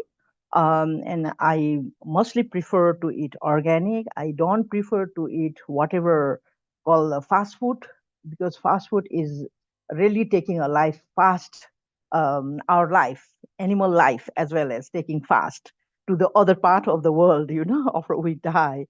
Um, I mean, from there also, I have been learning on how important our health directly relating to what we consume or what we eat. And Hippocrates, our Western modern father of medicine, has well said, whatever disease we get is from our own gut. That means what we consume, from there we have a disease. And that's why he suggested that our food should be our medicine and our medicine should be our food. And he said, if you are not on your own doctor, you are a fool. That means we, in the name of science and modernization and urbanization, I think we are becoming a fool. We are literate, but we are literate, ignorant fool. We are becoming. I think that kind of seriousness, we have to think about. We have to think from the, I mean, from all aspects. And I mean, like I just, I always wonder, within our body, we have a 12 system. We are working, the body is working in a very coordinated way, communicating in a very collaborative way, and functioning very well. But in a human society, why we are not coordinating, communicating, and collaborating to address the problem that human has created, in the name of modernization and in the name of scientific world, because we are becoming more greed, more by more greedy. We are after money. We are after easy life. We are after producing the things that we don't need it. I mean, that kind of aspect also we have to think about it. And I mean, from being engaging in a women's health for a long time, since 1996, I was, I have seen the women working mostly in a farm, and they are the agricultural product, engaging in agricultural production as well. But at the same time, they are taking other burden biologically to produce, baby or human. And actually, they are the one who is affecting more from this climate change, as well as the soil health, or whatever we call. And I was thinking, and they are the socially discriminated. Socioculturally discriminated, socioculturally dominated. They are they are mostly ignored from the whole aspect of the societal construction. And since then, I decided, I was wondering, who can empower these women and girls, from whom to whom. And by exploring the information while I was working for GIZ, with the People Liberation Army in 2006, 7, 8, 9, and I came across with this beautiful human resource called midwives. And I went through the history of 300 years, why Sweden and especially Scandinavian countries are so much ahead in a human development index. and why the gender gap is very narrow. And I came to realize it is a human, midwives who are empowering women from home, and they are the one who respect and defend the rights of the women. Since then, I have been engaging in that area, working closely with them. But our health system is predominantly, dominated from the curative aspect. Public health is ignored, completely ignored. This pharmaceutical company is mostly for the curative health service. And all this oxytocin, whatever has been, presented this morning, is also a curative side of the product for the benefit and to earn the money. Um, we women, our body produce the oxytocin hormone to facilitate the birth, but that has been completely ignored. Again, from when we go to the health facility to give a birth, usually oxytocin, beside that other medication, are administered to artificially induce the labor. And that is very harmful. Those women who are aware, and those people who are aware about these kind of things, are not preferring to use and go to the health facility to give birth. I have a good number of clients before and as well as now who prefer to give birth at home, because when we ask them, why do you prefer to give birth at home and not go to the hospital? And they usually say, when I go to the hospital, the doctor and nurses, they control my body. I don't have right to say what I want. This is the reason why I prefer. They usually say, especially well-educated and foreign clients. Because in Nepal, the women, they have to give an institutional birth. There's no choice for them. That is the policy induced by the government to reduce maternal death. But recent our data has shown that maternal death is increasing in a health facility rather than on the way or home. And this whole aspect, how society or societal system has been created for the benefit of the certain group of people, is hampering everything. Impacting everything: human health, plant health, soil health, environment health.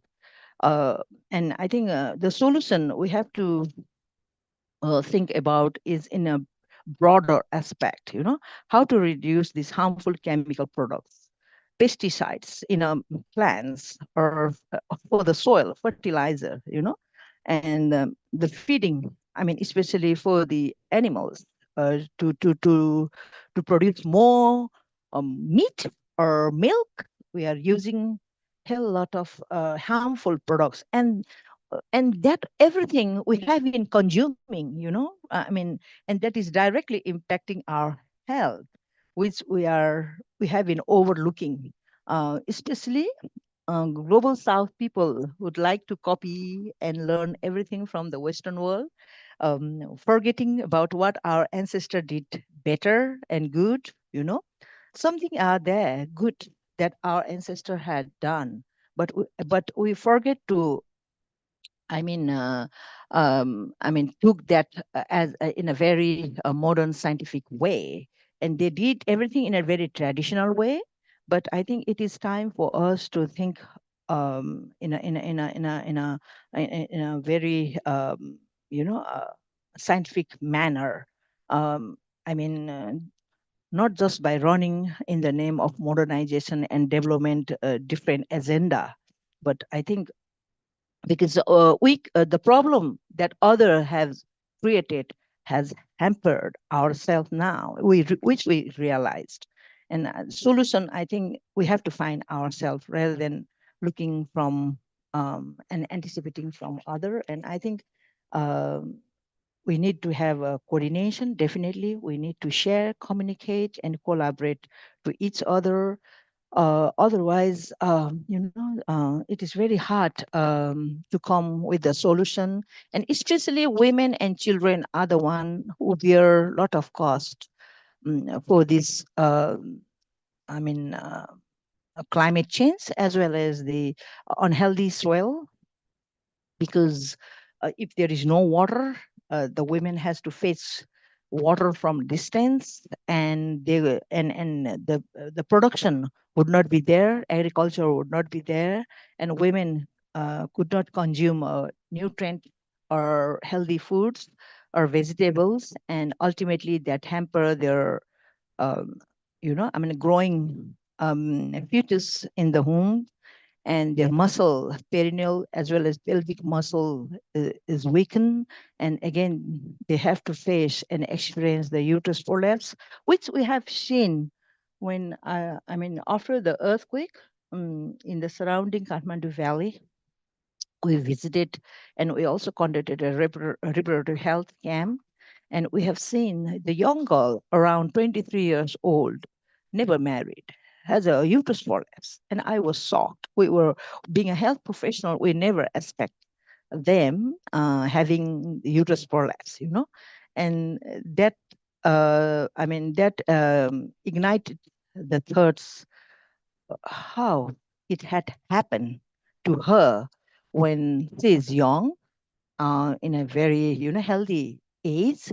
But later on, we came to know she had a very hardship of life when she was young, and her mother also suffered from anemia when she was in a womb, when she was in a uterus. It is so important issue that that what we have discussing in this summit, and I think we have to come up with a broader aspect, engaging more women on it, because as I said earlier, women are the one who had to work in agriculture. Women are the one who had to suffer, and from the exposure of this chemical, especially that is using by the farmers. Uh, the men, they all do also suffer from the respiratory problem, because when they spread or the chemicals as a pesticides, definitely there would be a lot of problem in a human, for both farmers as well as the non-users, like unborn baby, deformation, abnormalities during birth. Everything is directly relating to the this fertilizer or the chemical products or the radiation that have been using. I would stop now, because I'm not a specialist on this issue, but what I have observed, what I have learned from the observations surrounding, and what I have been exploring from myself, I'm just sharing from my experiential learning. There's a lot to learn for me from the agricultural aspect, because health people focus more on the curative side rather than preventive and promotive. And we are more towards a medical doctor, rather than, information and adapting a healthy behavior and the way of thinking. Thank you. Thank you for providing opportunity, and especially thanks goes to Ujwalji, who was keep insisting me to be part of it, and I was trying to avoid, because I was telling him, this is not my field, this is not my cup of tea, I would Yeah, say that I really am extremely thankful for Mr. Ujjwal to actually spot how you are absolutely connected to what we do, right? So you are working in many ways on the outcome of the discussions that happen here. You work at ground zero, right? Where the impact of what happens or what is created in these systems is reaches unimaginable places, reaches wombs and fetuses. And to be honest with you, I am aware of this. And it is, I started a quest for the truth some time ago. And, sometimes when you ask for the truth, it just keeps coming and coming and coming and coming. And then you really have to manage the communication of the truth. So for me, really, at the end of the day, there is abundant evidence, right, that current systems are absolutely disconnected with the humans they call customers, right? We call someone a customer, but we have absolutely poor and negligible customer service. There's no after-sales service. Nothing of this is applicable to the planet. Nothing of this is applicable to the people who in many ways, are the human cost of what the world has branded now as Scope 3 emissions, right? There's emissions about your in different processes, Scope 1, Scope 2, Scope 3. But maybe there should be a Scope 4, right? That cost of human life, right? That cost of human life, such as, the impact that you talked about. In Pakistan, I travel. I've had the pleasure, the journey to go and stay and live in different countries, work in different countries. And obviously, being a keen cultural observer, I tend to notice differences between each country because I'm a communication student. I study culture, I study science, I study symbols. And interestingly, in Pakistan, there is a whole industry to serve men who are balding. There's a whole industry to serve women who are rapidly losing their fertility and their ability to conceive, right? And at the same time, the cancer rate has uniquely can be matched with the rise of the amount of pesticides consumed in Pakistan. It can also be mapped uniquely with the amount of an air quality index that Pakistan suffers from. Some of the world's most polluted cities are found in Pakistan. As a Singaporean for the last 17 years, I've been breathing the air of one of the world's most polluted cities. And you're absolutely right that it all boils down to the gut of things, right?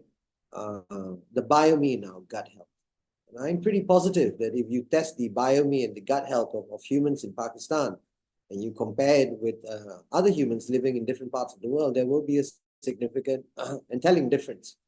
And I'm very sure this is also the reason why, trying to industrialize food systems and basically creating very large economies of scales and broken supply chains of food, if we can call what we eat as food mostly, we would really understand that we have basically reduced our own immunity, right? We've reduced our own health. And we need to actually bridge that consciousness, that gap, why we need to stop and how we need to stop. So I say to you, Ms. Lakshmi, and I mean it with all sincerity, I think Mr. Ujjwal invited you here for a reason. And I think, you are that missing link that we needed, right? Because, and I would really like you to carry on to work with us. And I think you and Mr. Emmett should work together because it has always been, I'm just going to share a very quick 3-minute video, that I made 11 months ago, which really inspired my thinking. And I think it's very important for us to connect public health in the mainstream conversation of how we approach the future, right? The biosecurity of nations and the public health of humans that live in this nation. At MetaGood, this seems to be of greater interest to us than perhaps our own commercial aspirations. But nevertheless, I guess, doing good. We cannot call ourselves meta good and not be focused on doing good. So let me just break away to this.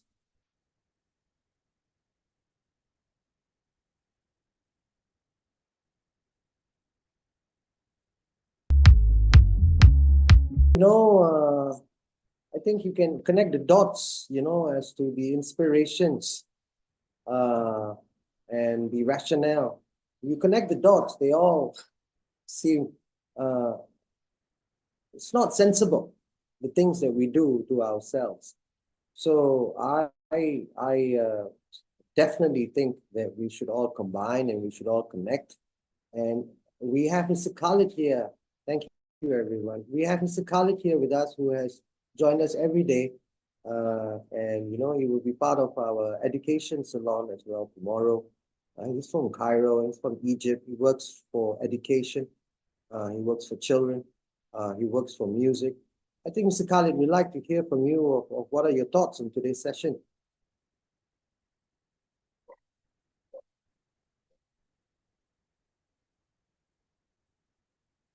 Are you with us, Mr. Khalid?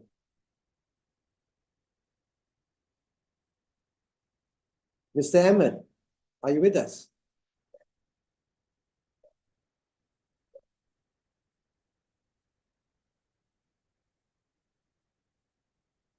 Ms. Musarat Aziz, would you like to say some words? Tell us a bit about yourself.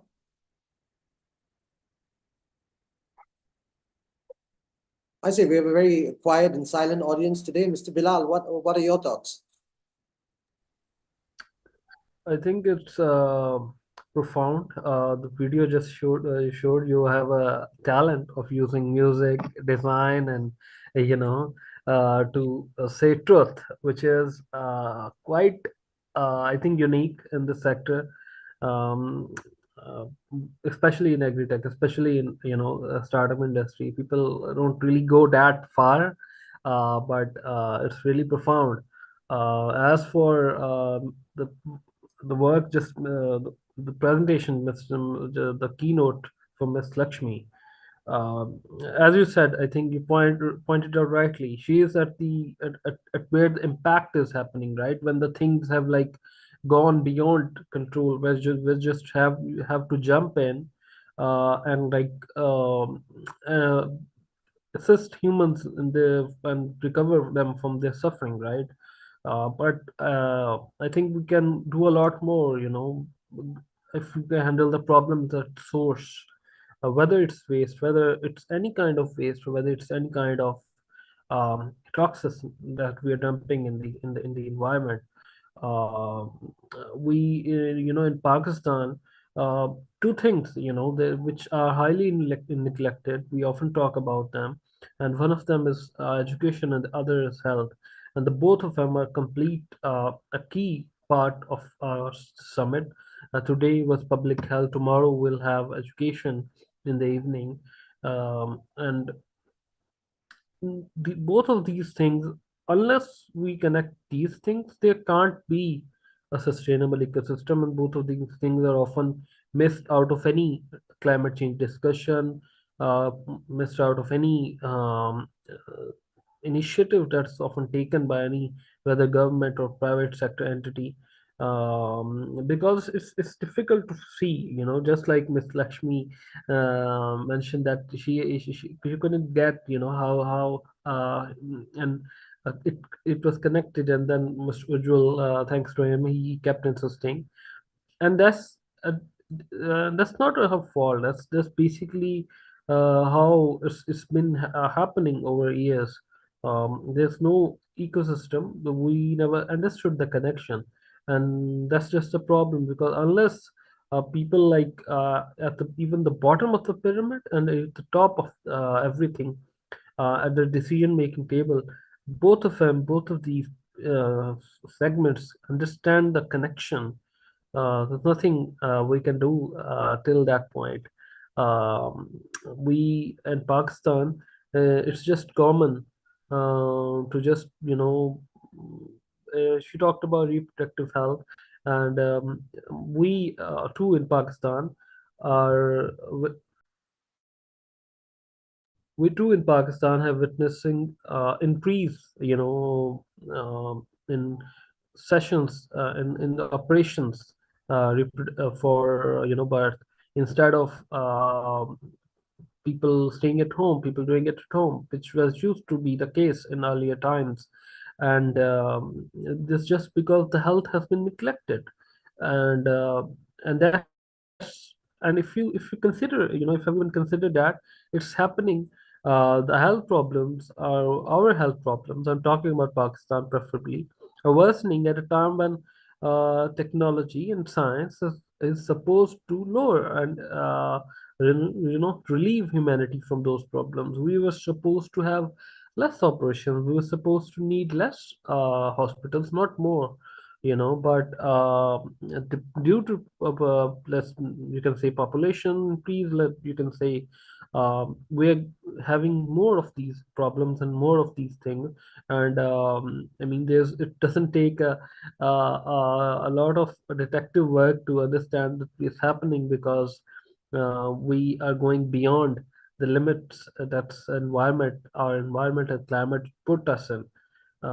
We got a idea, wrong idea, especially after Green Revolution in 60s. Just Dr. Ahmed earlier talked about it. We got a wrong idea that technology can be can uh, can be superior to nature, right?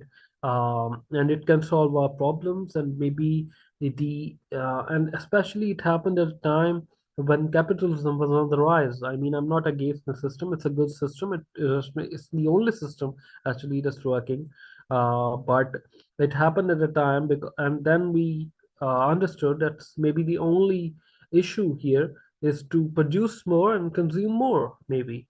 Uh, but we didn't solve the other end of the problem, and I think that's the biggest problem, and that's what we are trying to solve here. We have Miss Aisha with us. If she would like to introduce herself and say a few words regarding the theme. I would like to, and I'm trying to get other speakers. And I'll try Try to get them. again. Try to get them. I just wanted to follow up on your thought, and you said something very interesting. And again, this is part of my discovery. Again, from mapping the global south. So it appears that, for example, uniquely Pakistan, India, neighbors spend more on defense budgets than they do on public health, than they do on education, than they do on infrastructure, right? And how agriculture is also moderated in all of these countries is also similar. Legislation is weak in many global south nations as well with regards to this. Ms. Aisha, hi, how are you? Would you care to jump in and say some words? Yes, Assalamu alaikum everyone. I'm Dr. Aisha from National Institute of Health, Islamabad. And the reason I have joined this session is because nowadays it is a common theme of thinking in terms of systems thinking, because we have issues in every sector, and we have solutions also available. Maybe not within our domain in which we are working, but in other domain. So we are working these days on antimicrobial resistance, mitigation of antimicrobial resistance in different healthcare sectors in different areas. But I think the solution is in systems approach, because once antibiotics are used in veterinary sector, in a human sector, health sector, and then in agriculture sector, all of the antibiotic residues, they come to reside in the soil, and the water systems. And so those residues also cause selective pressure, and the bacteria, they become resistant over time. So we need to work together to take care of all these things. So I just came here to know, to listen to what is being said about different areas, different topics. So I have just conveyed one of the things which was in my mind. Thank you so much. Dr. Aisha, it appears that Providence means that you're here at exactly the right time. It seems that there's a trinity forming, and I'd like you to meet, possibly missed a great deal of knowledge from Miss Lakshmi, Dr. Lakshmi as well, and also symbiotic knowledge from Mr. Emmett. So I imagine the coordination that we can achieve if we collaborate and we discuss more between yourself, Dr. Lakshmi, and Mr. Emmett as well, right? So I think that's the systems thinking that we need. What do you think, Dr. Lakshmi?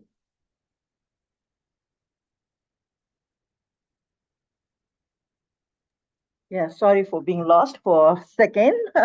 Although I'm still here. I'm a caretaker of my mom, bedridden mom. That's why I'm just here, just listening. That's perfectly fine. How is your mom? Is she fine?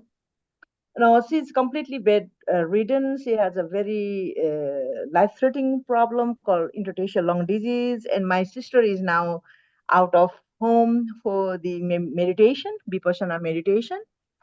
Anyway, I completely agree. I mean, there's too many problems are there, but solution is also there.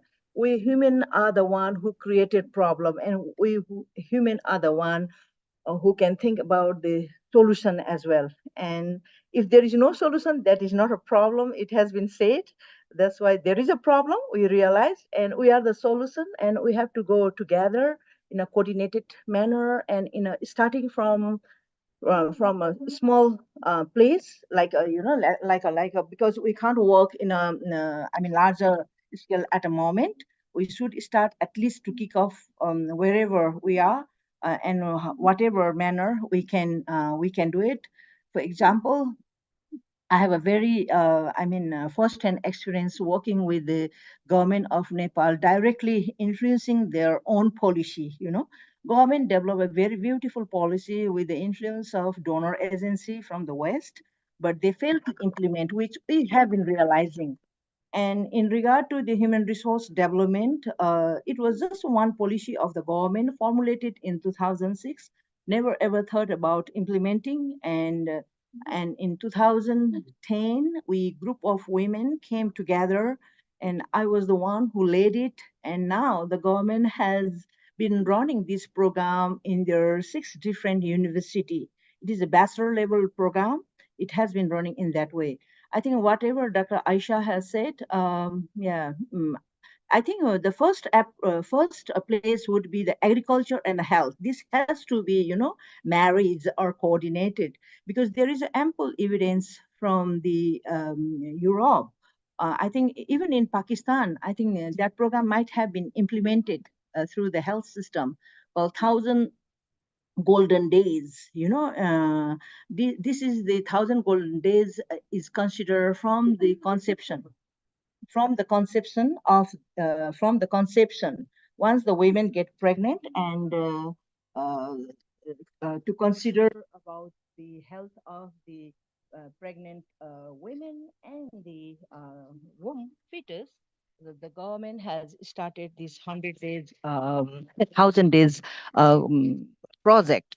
It was a pilot in Nepal, and in that, folic acid, which is again is a nutrient, started to provide from the womb, from the conception, before the conception, 3 months before the conception. They asked pregnant women to make their uterus healthy. This a uterus I would consider is a soil, because it is a soil. And unless and until the soil is not fertile, I think we can't improve the health of the human from the womb. And microbial resistance is a very common problem in Nepal as well, because unnecessarily prescription of the drug from the lay health workers, lay doctors, I would say, paramedic in Nepal. And there's a lot of kidney failure problems relating to that. I think, it is very high time to think about in a holistic way, and in a very micro level to find out the solution and act. Not only the find out the solution, but we need to act. It is already too late to start. And if we start now, it won't be too late, you know. But if we just think about it, and it will be always late. I think we have to move on, and we have to move on. And this is the reason you know why I decided not to work full time, because if I work full time, my voice will be shut down, you know, by the employer or the doctors, you know. This is what I thought initially, like in 2006. When I completed my Master of Public Health from Australia, I decided not to work. But unfortunately, in between, I had to work. Then again, I decided, okay, after I complete my master PhD, I won't work full time. You know, I had to be an advocate, and to advocate to implement the government policies, you know, in a evidence way, evidence manner, you know. Then we to influence the policy is not a easy things. Everyone knows that. And we researcher on again when I was doing my PhD, one of my professors said, you know, we researchers just do a research and produce a evidence, and that is not going to implement unless and until we are, you know, advocating for it.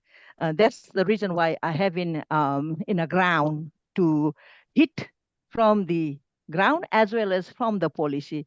And I think we can do it. We can start from Pakistan and Nepal, you know, wherever we are, in a very, I mean, like Dr. Ahmad has said this morning, coordination is important, collaboration is important, communication is even important.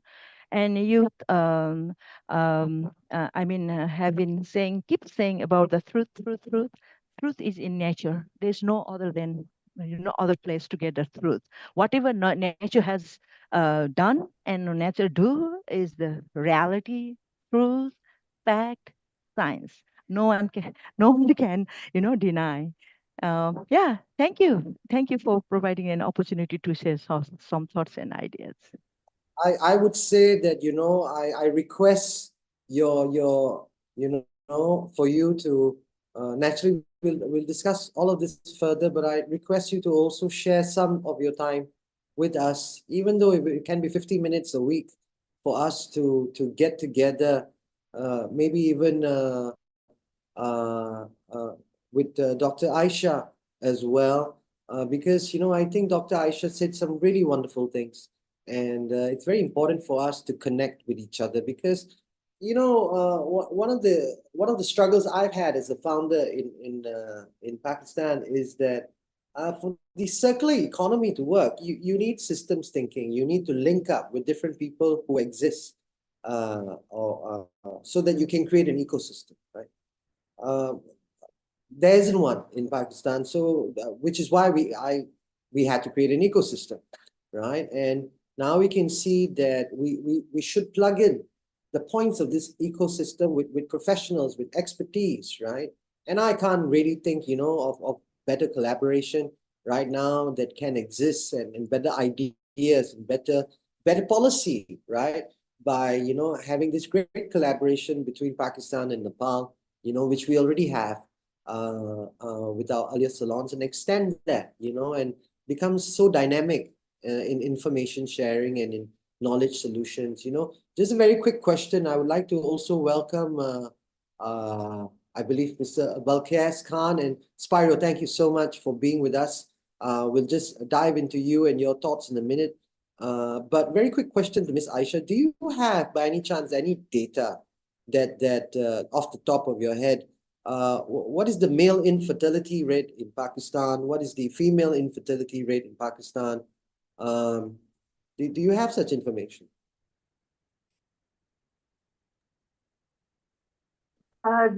The area in which I'm working is it is in the laboratory domain. I'm taking care of microbiology laboratory at it is a public health institute. So about the question, I can give only opinion as a layperson, although I'm a medical doctor, but I have not first-hand experience with these statistics. But as far as I know, in the society I move, and there are lots of issues of infertility, both in females and in males. And in most of the cases, the reason is not clear. The reason is unknown. And as we say that the issue which is at the bottom line is the use of chemicals, lots of chemicals, mainly in the agriculture sector, and through the food, these chemicals reach our bodies, and most of them are endocrine disruptors. And I think these may be the issues. Yes, please. I think thank you so much for clarifying, and naturally, as a medical professional, thank you also for stating your expertise and also the knowledge that you have on the subject matter. Let's find out. Let's work together, and I'll make it an agenda of this salon that we'll do some research and establish some factors about health indexes and problem indexes that we can establish the right data to. But naturally, your information, I would say, is very similar to your opinion is very similar to the information that I have discovered as well. So can we have a word from Mr. Balkes? Thank you, Mr. Balkes. Would you like to pop in with a few words and your thoughts?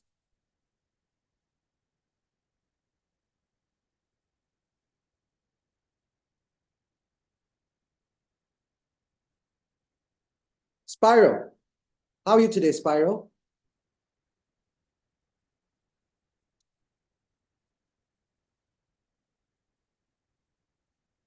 Spyro is also popped up.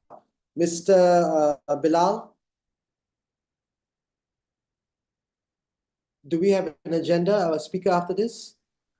No, actually, I think we had a speaker, but he's, from University of Agriculture, Multan. It's a remote area in southern Punjab. They had a bad internet connectivity, so he had to apologize. He was with us earlier. He watched the presentation. He's basically the student of Mr. Dr. Ahmed. And he also wrote that he's a mentor of him. So, but he had to apologize. So. Interestingly, we've discovered a lot that, a lot of people in the same way, they can't share their thoughts, very important thoughts that they prepared for and were eager to participate in, that internet issues is, we seem to have focused very much on the mobile internet and connecting people rather than, connecting infrastructure. And, it's a shame that, in universities such as SIND, we had that conversation with a wonderful Dr. Tanveer a few days back as well, where she couldn't connect, right? And we were not able to connect with Bawalpur yesterday as well, we had great connection with the University of Agriculture in Faisalabad. And, today we've also had poor connection with the University of Multan. We need to really look at how we equip our universities in Pakistan and their students with strong internet, because, they need access to knowledge. They need access to information, right? So I think that's something that we should really, I think naturally the videos itself will show that this is a condition and an issue in Pakistan. But Mr. Ujawal, I'd like you to say a few words and your thoughts on everything today, and how do you agree with me that strong collaboration is looking very, very, very strong now? Yeah, I completely agree. So Dr. Lakshmi, she did a very wonderful presentation. So she's linking all agriculture and health and even Dr. Aisha. So in my opinion, also like as being a forester and agroforestry practitioner, promotion practitioner, so we always intend to grow the quality food, organic food, natural food, because that directly linked to women and children health.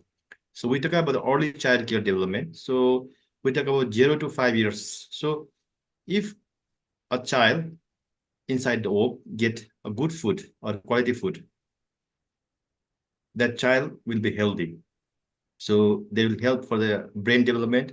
And if it's good brain development, so definitely the person will be can support their community, country, and whole globe.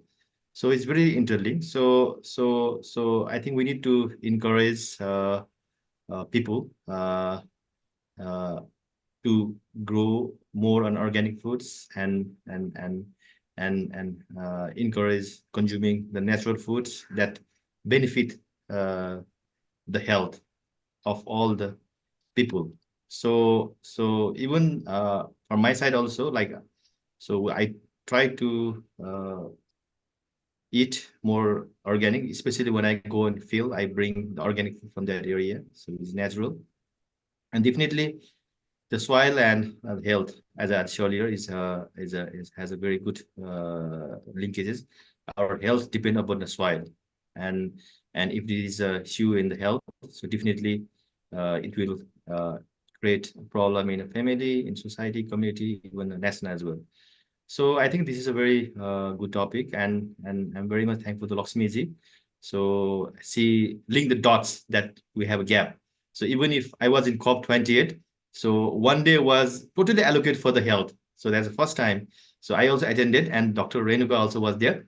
So it was good to know about the health, and should be linked with the climate, with soil, with water. So it's very obvious.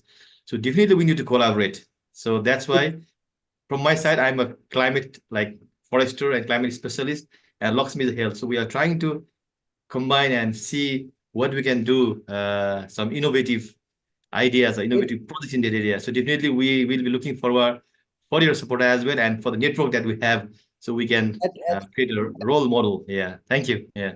At Better Good, it was easy for me to design the connection when our job is soil health, right? So, but I really want to, before I say more, I really want us to have an opportunity to hear Mr. Spyro. Mr. Spyro advocates for public welfare, and he has a different systems thinking, and well, not different, but more realistic, more rationale systems thinking than possibly what the current systems are. But I think it's best if the man explains his thought best. Mr. Spyro, I welcome you to talk about your ideas and your vision.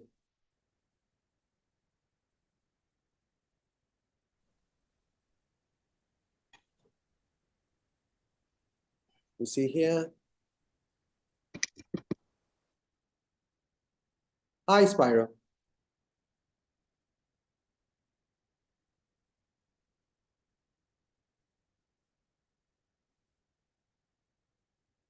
Can you hear us, Spyro?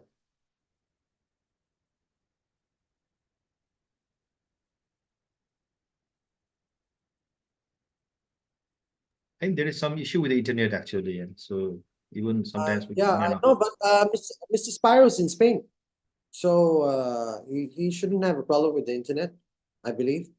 And our internet is fine here. Anyway, it's possibly a connection issue. We'll give him, another 2 or 3 minutes to see whether he can connect with us, because I've heard him speak before, and he's a member of the GSFN as well. So we would really like to hear his thoughts. In the meantime, Mr. Bilal, any summaries? Yep. Mohammed Maqsood, any thoughts? Ms. Musarat Aziz, any thoughts? Mr. Balkis, any thoughts? Thank you, Turab, and I would just like to add something to which you earlier pointed out, the internet issue, what we are facing, and especially in Pakistan. So I was recently at a panel with Asian Development Bank and Sustainable Development Policy Institute. They are Asian IDB is basically in Pakistan. They are multilateral institution. They're basically used to work in infrastructure industry, but now they are working to reform the IT industry, or digital Pakistan, what they call it. And they call people from private sectors and others. And since I come from agriculture, and I had to like point at all the issues. When you're a journalist, you don't see one problem, you see all of them. And so the first thing that I talked about was internet and telecom. We are so far behind, in region. And don't let's forget, forget America. We are so far in our own region in between speeds and affordability. Whether internet speed, whether internet affordability, whether its reach in different areas. I mean, yes, I can understand when we can't have fast speed internet in Gilgit or like at 8,000 feet, as we often see in Nepal as well. But not even certain region in the central Punjab, which is the agriculture hub of the country.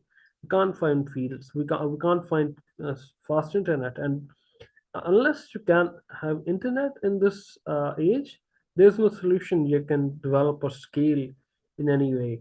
For one, know companies in both public health and agriculture space who tried to build solutions and spread to farmers, but they didn't have mobiles. They didn't have smartphones. So what they tried was they tried to give them smartphones, right? They tried to but farmers, since they are in often difficult financial position, they have cash flow problems. They Some of them sold those phones. I mean, they are in a whole different sphere, of their own. So this is a problem that couldn't be solved. No high tech solution can build. We have to go to them at their level. And recently, government is working on to understand the telecom problems, and I think it will be solved, but it will take time. As anything does in Pakistan. But it's been pointed out rightly by different sectors, different professionals over the years, and I think government is working to solve it. Because unless it happens, forget agriculture, forget education, because whether we talk from public health aspect, we can't have as many hospitals as we would like to have. I mean, our population needs us, rise in population demand, but but at the same time we have an infrastructure issue, right? We don't have enough money, we don't have enough capital to do to as a country. So we need other solutions that can build on this technology, the internet rails, right? Talk about education, it's the same thing. We can't have as many universities or as many schools in remote areas. We have to do through internet. It's not 90s anymore. People can go through internet, people can learn about their problems and their education through internet, whether and we need both of these things do to build any solution or scale any collaboration that we're trying to have. So I hope by the time we get there, it will be solved. I must say, Spyro, thank you for joining us back again. I hope you can hear us. But at the end of the day, very simply put, I think we need greater peace and greater humanity in the region, because we need to maybe spend less on defense budgets and balance out the books with more education budgets, more infrastructure budgets. The money is there, right? And at the end of the day, the priorities need to be set. And, perhaps, sustaining tensions and sustaining heightened military status, is great for the security of every country. But at the same time, the repercussions, the outcome, and clearly, from looking at the regions as well, we can see the answer is we need to provide the internet and directly there. I agree with you, Bilal, that, I think we've over-focused on mobile penetration. Everything's about the the business of things, but nothing seems to be about the weight of human things, right? And how do we create, how do we integrate the farmer and those communities into acquiring knowledge as well. And this is also very surprising to me, because at the end of the day, Pakistan is an Islamic country, and the tenet of Islam is the pursuit of knowledge, and that's the duty of every Muslim. And actually, in all civilizations, it's the duty of all humans to pursue knowledge, right? And not giving a certain class, or class is perhaps a bad word, but a certain demographic rather of humans, greater access to opportunities, giving them infrastructure so that they may develop their communities, so that they may have access to opportunities to education, so that girls can become doctors, so that girls can become scientists, so that there is a better pathway. It doesn't seem to be a designed pathway for humans in many parts of the global south to be better.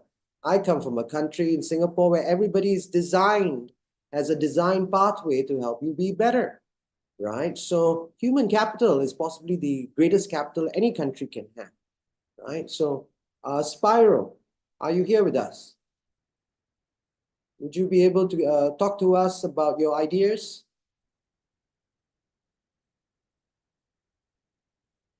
Hello. Hello. Hi, Greetings. Turab. Good evening. Thank you. Hi. Good How are you? good How are you morning. doing? I'm doing fine. We were missing you, and we are very thankful you've popped in. We've had some very interesting, very articulate points, and I feel that we have once again connected the dots in this salon, and with great assistance from like-minded humans in Nepal. Mr. Jawal is here. Dr. Lakshmi is here as well. Dr. Aisha is also here. So we have this cross, and Dr. Ahmed as well started the day off with exactly what we needed to hear. So Dr. Ahmed is from the agricultural side. So we have agriculture, we have the public health side of things, the curative side of things. Mhm. Naturally, we've all established now that agriculture is significantly a cause of things. And then we have Dr. Aisha, who's from the National Institute of Health, is a keen scientist and a purveyor of science. She works in research in labs, and she's joined as a great human today, and also has offered collaboration for us to work on new systems thinking. And you popped in at just the right time, and you have an idea about public welfare. So I leave it to you, sir, to express your thoughts for everyone. Okay. Just a minute. I'm gonna close the other computer because I get a problem. No problem. So Spyro is as a member of the GSFN. I met Spyro a year and a half ago. When I first 2 years ago when I first joined the GSFN, and I created ideas, and I kept sharing my ideas, hoping for somebody to tell me, no, it's not going to work. But no one has ever said to me so far. So Spyro is one of the first few people I met with the GSFN, and he's always been passionate about general welfare. Yes. Yes. May I share my screen, Turab, please? Absolutely. Absolutely, Sure. sir. The floor and the time is yours. Please share your screen. Okay. Let me see what we have here. It's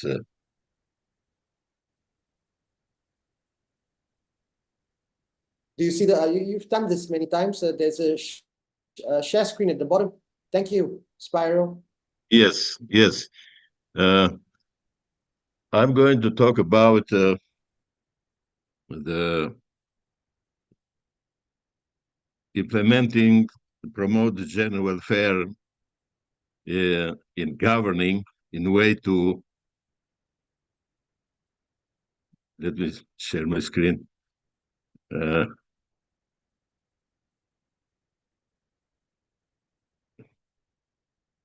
Do you see my screen now? Hello? Sorry, not yet. Yes, What you yes.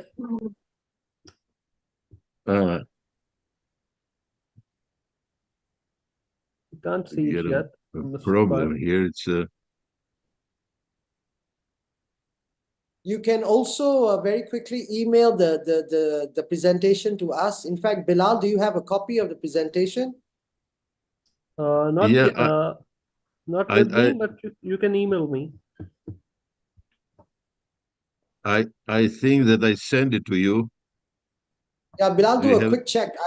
I believe I also recall that Spyro did send. See if you can just check in your archives, and then if it's right there, just pop it in. In the meantime, no worries. Just talk to us a little bit about what the concept is, Spyro. Yeah,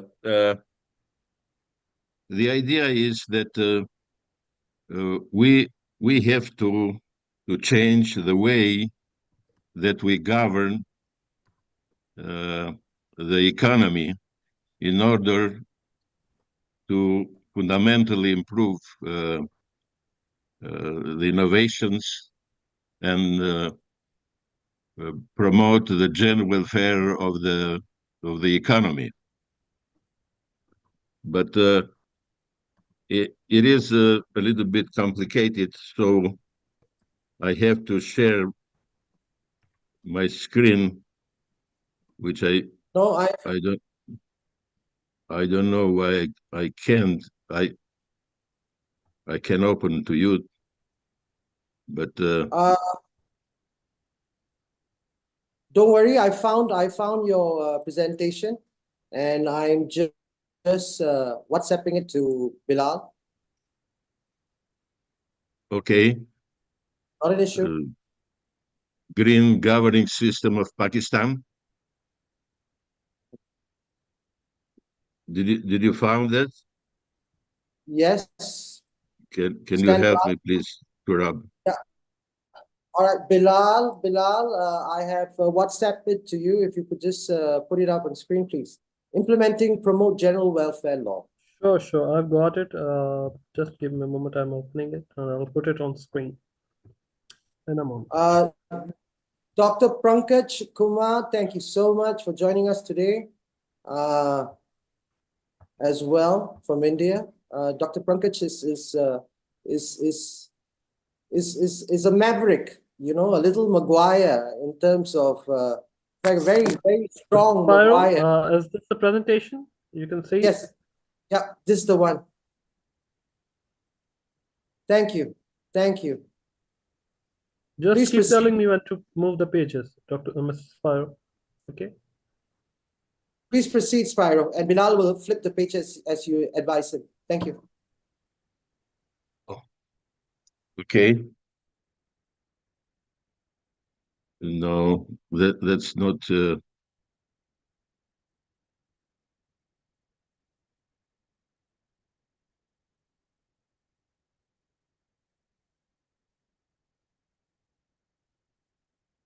Do you see my slides now?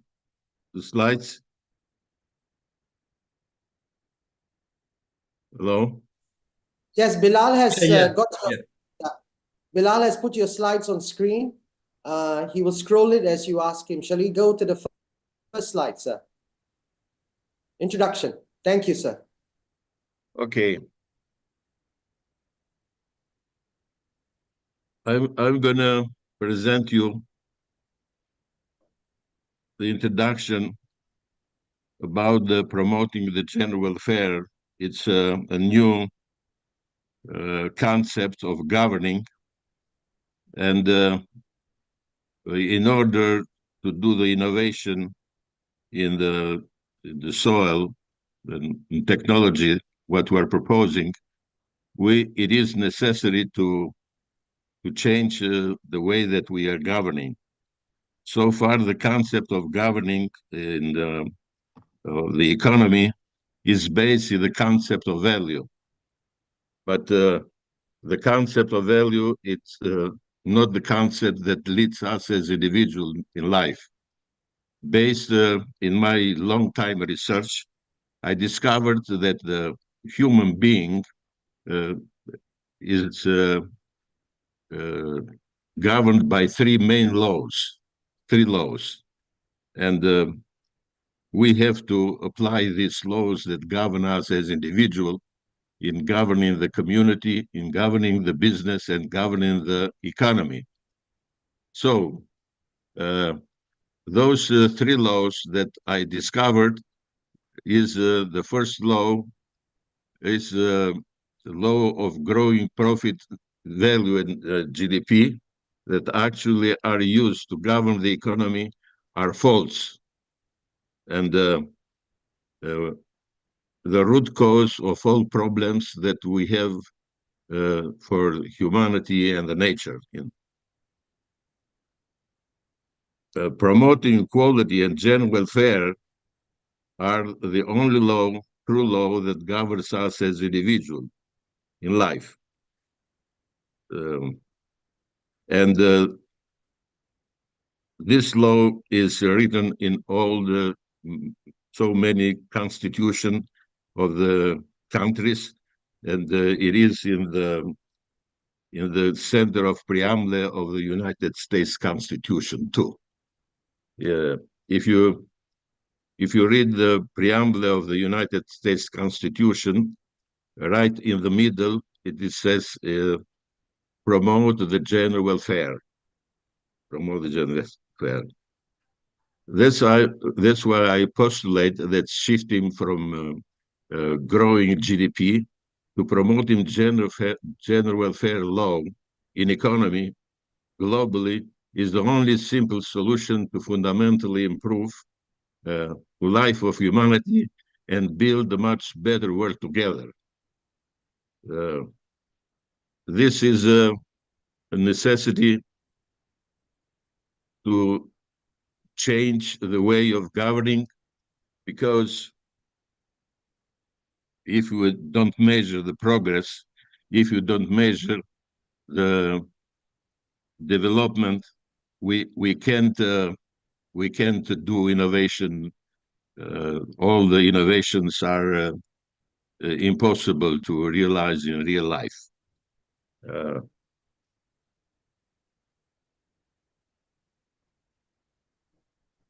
Spyro, when you need us to go to the next screen, just tell us to go next and we'll scroll down. Thank you. Yes. The concept that we are discussing and the law that we are discussing right now are based in the concept of quality. The concept of quality. Right now, the concept of quality in science, in economy, and in philosophy is equated with the concept of value. The concept of value. And the truth is that the concept of quality is quite different from the concept of value. Concept of quality, it is a ratio between the value and anti-value. It's a ratio of the opposites. In this slice, you see that we have two apples here, and one of those in the left side and in the right side, we, based in the concept that we have so far, we say that the apple 1 and apple 2 are the same. But the reality, in reality, it's not true. It's not true. The concept of quality, which I discovered, is a concept that any human being quantifies to know how much good is anything, how much good. We use so many times the word of good. But what is good? What is good? The good is the measure of quality of something. So in order to have a good health or health, we have to measure the quality and to introduce the concept of quality in real life, in the management, in the business. if you don't measure the quality of the business, we can't calculate in a rational way and exactly how we are doing and what we have to do to improve the life. I don't know, these slides aren't so clear, but the concept of quality is the ratio between value and anti-value, based in my research and discovery. And the idea is that we, as a human being, we know this concept, and we do the ratio between value and anti-value to quantify how much good is something, and the formula of quality, as you see here in this slice, is a ratio between value, V, and anti-value. And the concept of quality as a word is the same with the word of goodness. We use the word good, but the goodness is the concept of quality too. And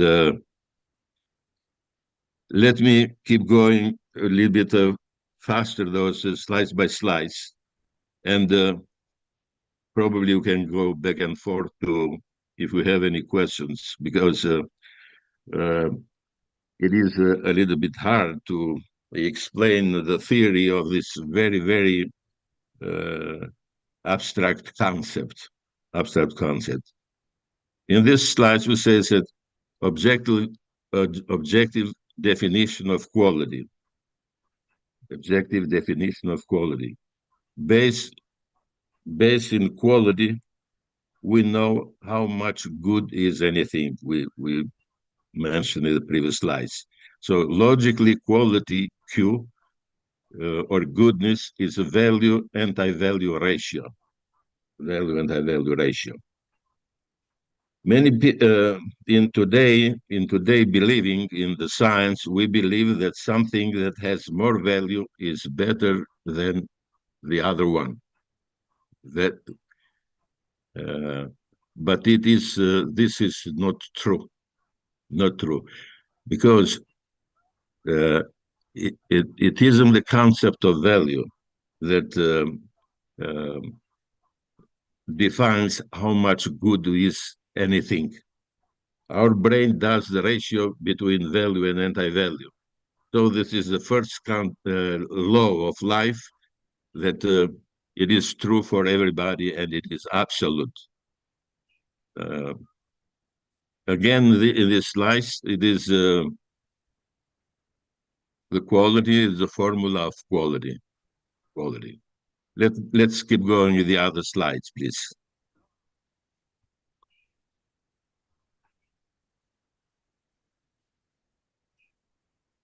Again, here is the other one. Okay.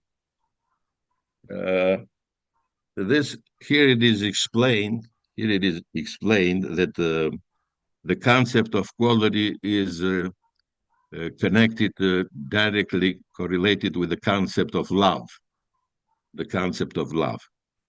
In this slides, we see there in this formula that the concept of quality is the concept between like and not like, the two opposites, and it is equal with love. So the idea is that we do the choices in life not based how much we like or concept of value, but how much we love something, how much we love. So the quality is direct correlated with the concept, with the concept of love, or love and quality. They embody the same concept, and those have to be very, very clear. Can we keep going in the other slides, please? Okay. How do we do choices in life? We do choices based in the concept of quality, as we mentioned before. And everybody's brain has a scale, and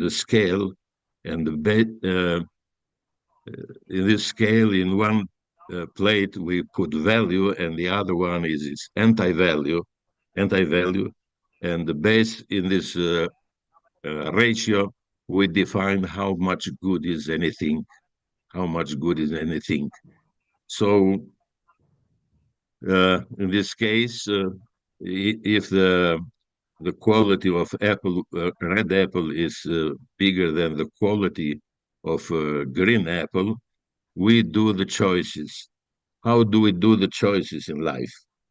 How do we do the choices? We choose which has more quality. We choose what has more quality. And between two things, an individual chooses the thing that has more quality. But what does it mean that has more quality? It means that if the ratio of Q1, Apple 1, is equal with value and anti-value, with Apple 1 is bigger than quality of Apple 2, which is value of Apple 2 divided by anti-value of Apple 2, then we choose the Apple 1, because the quality of the Apple 1 is bigger than the quality of Apple 2. Let's keep going with the other slides, please. Now, in these slides, it is explained that how our brain, individual brain, chooses between two actions or two businesses, business one or business two. How do we compare that business one is better than business two, or let's say that the same business is better today than a day before? How do we quantify this? How do we our brain do this differentiation of the actions? And in this case, if you see there, we have the concept of quality in time. In this graph, our brain uses both concepts, how the quality change in time. And in the case of the business, we do the opposites. We have to do the opposites of revenue and spending, to know how well the business is in a certain time, in the twinkle time.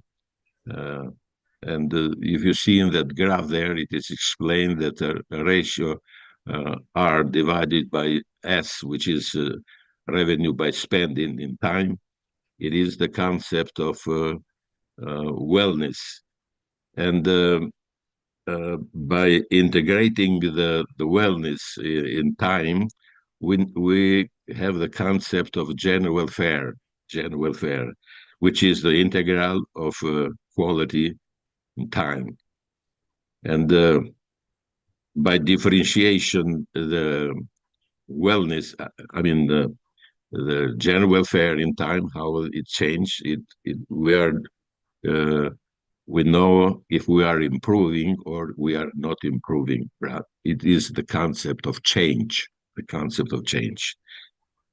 Now, all those concepts that we are discussing right now are unknown, and instead of those concepts use the concept of value and the concept of GDP, which means that how much we grow the business, how much is the value of the business. So that's if you are judged that we are doing better or worse in the real life, in the business. That's how the economic science measures or quantify so far the economy, but that's not true.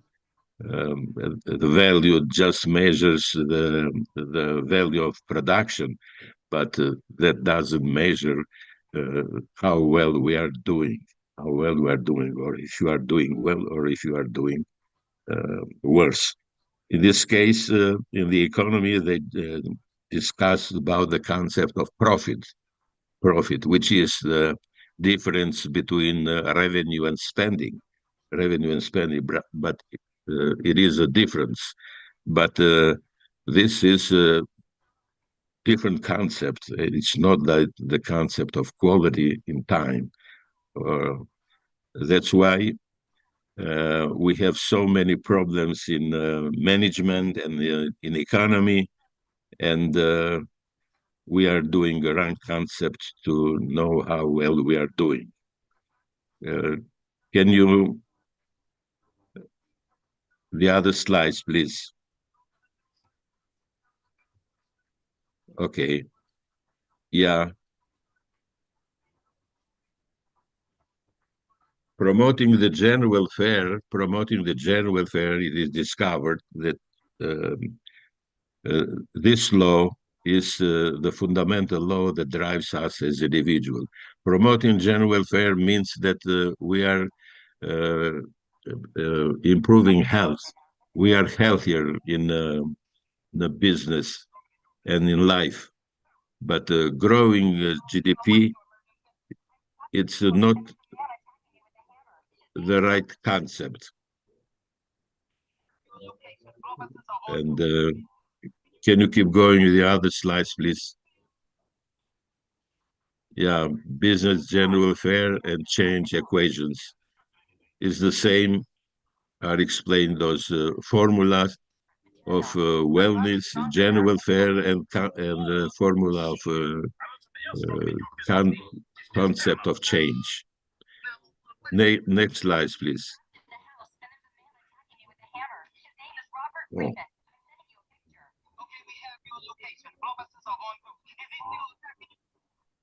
Yeah.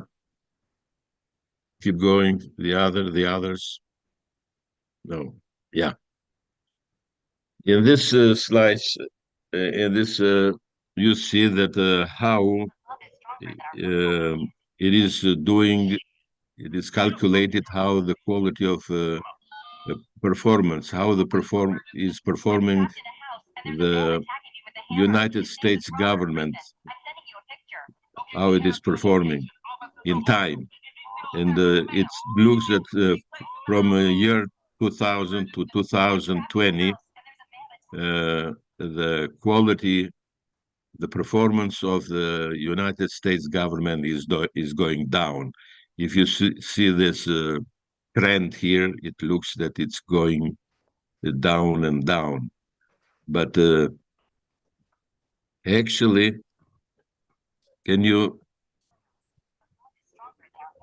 go to the other slides, please? The other one.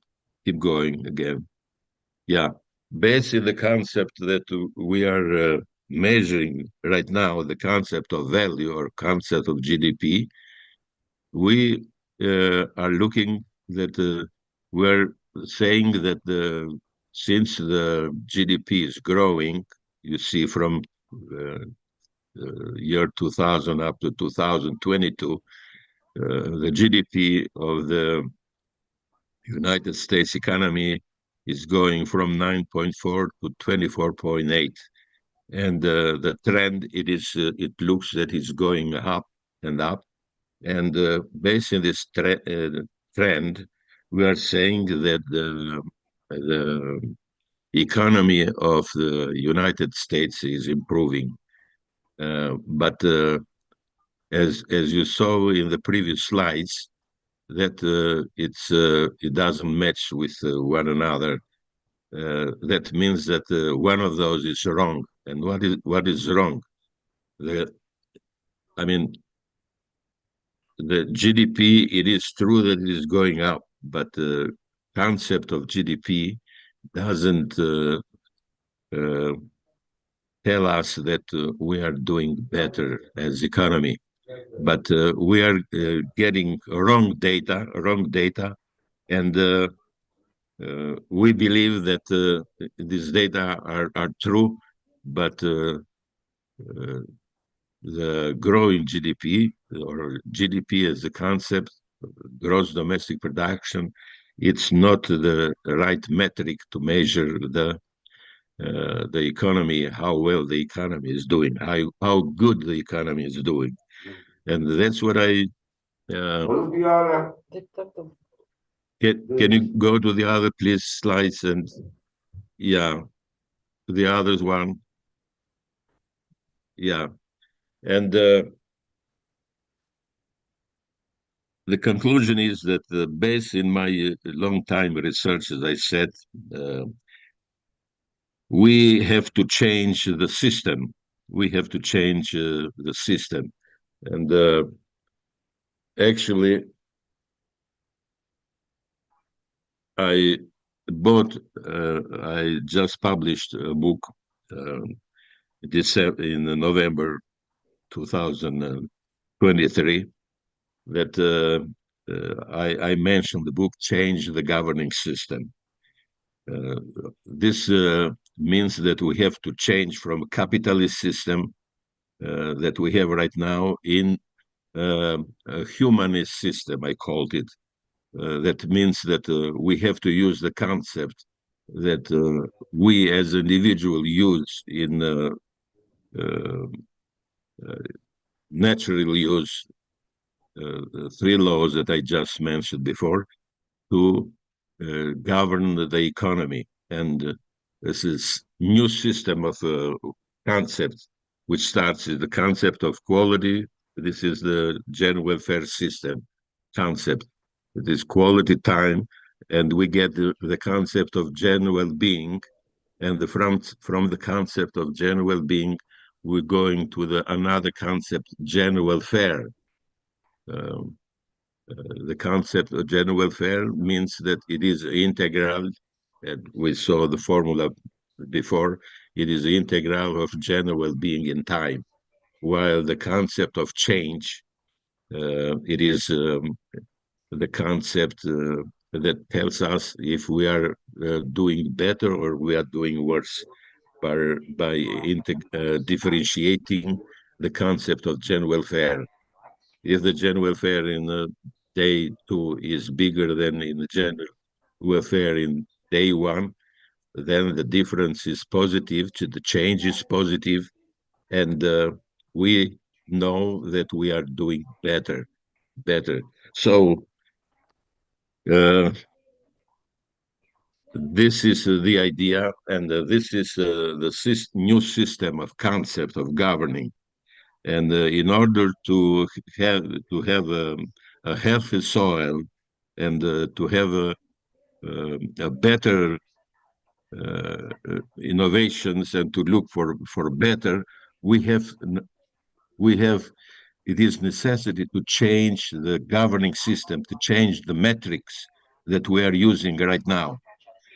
And what I'm proposing is that this is not easy. I understand that, because in this way we are working for 2,000 and more years, and therefore we have to do the change. It's not easy. This is a change in the strategy of governing, in the strategy of the economy. But we have to do that in order to fundamentally improve business and life of humanity, and to have a healthy society and sorry, and a better society. There is any other slides, please? Can you go to the other slides? Yeah. So the summary is this: that shifting from growing GDP to promoting general welfare law in economy globally is a paradigm shift to fundamentally improve life of humanity and build a much better world together. Let's start to promote the general welfare of economy with 0.002 well per day to any country in the world today. We have to have the goal, the sustainable goal, and to improve the life. I propose the goal to promote the general welfare of economy with 0.002 well per day globally, and we have to do that in the Pakistan too. And for this, we have to have a project that we have to invest to do this transformation in the governing, in the way that we have to implement, and all those innovations and proposing that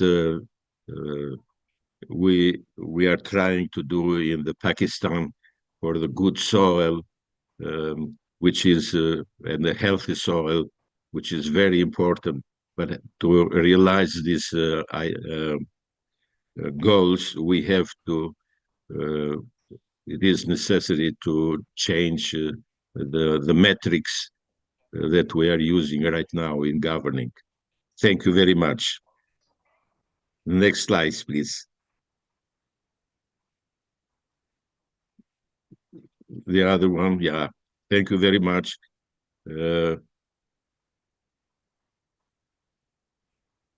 Thank you very much. And this is here that if we have this goal sustainably for 1 year, the goal that it is 0.002 well per day, in 305 days, we are going to be 0.185 better, or within a year.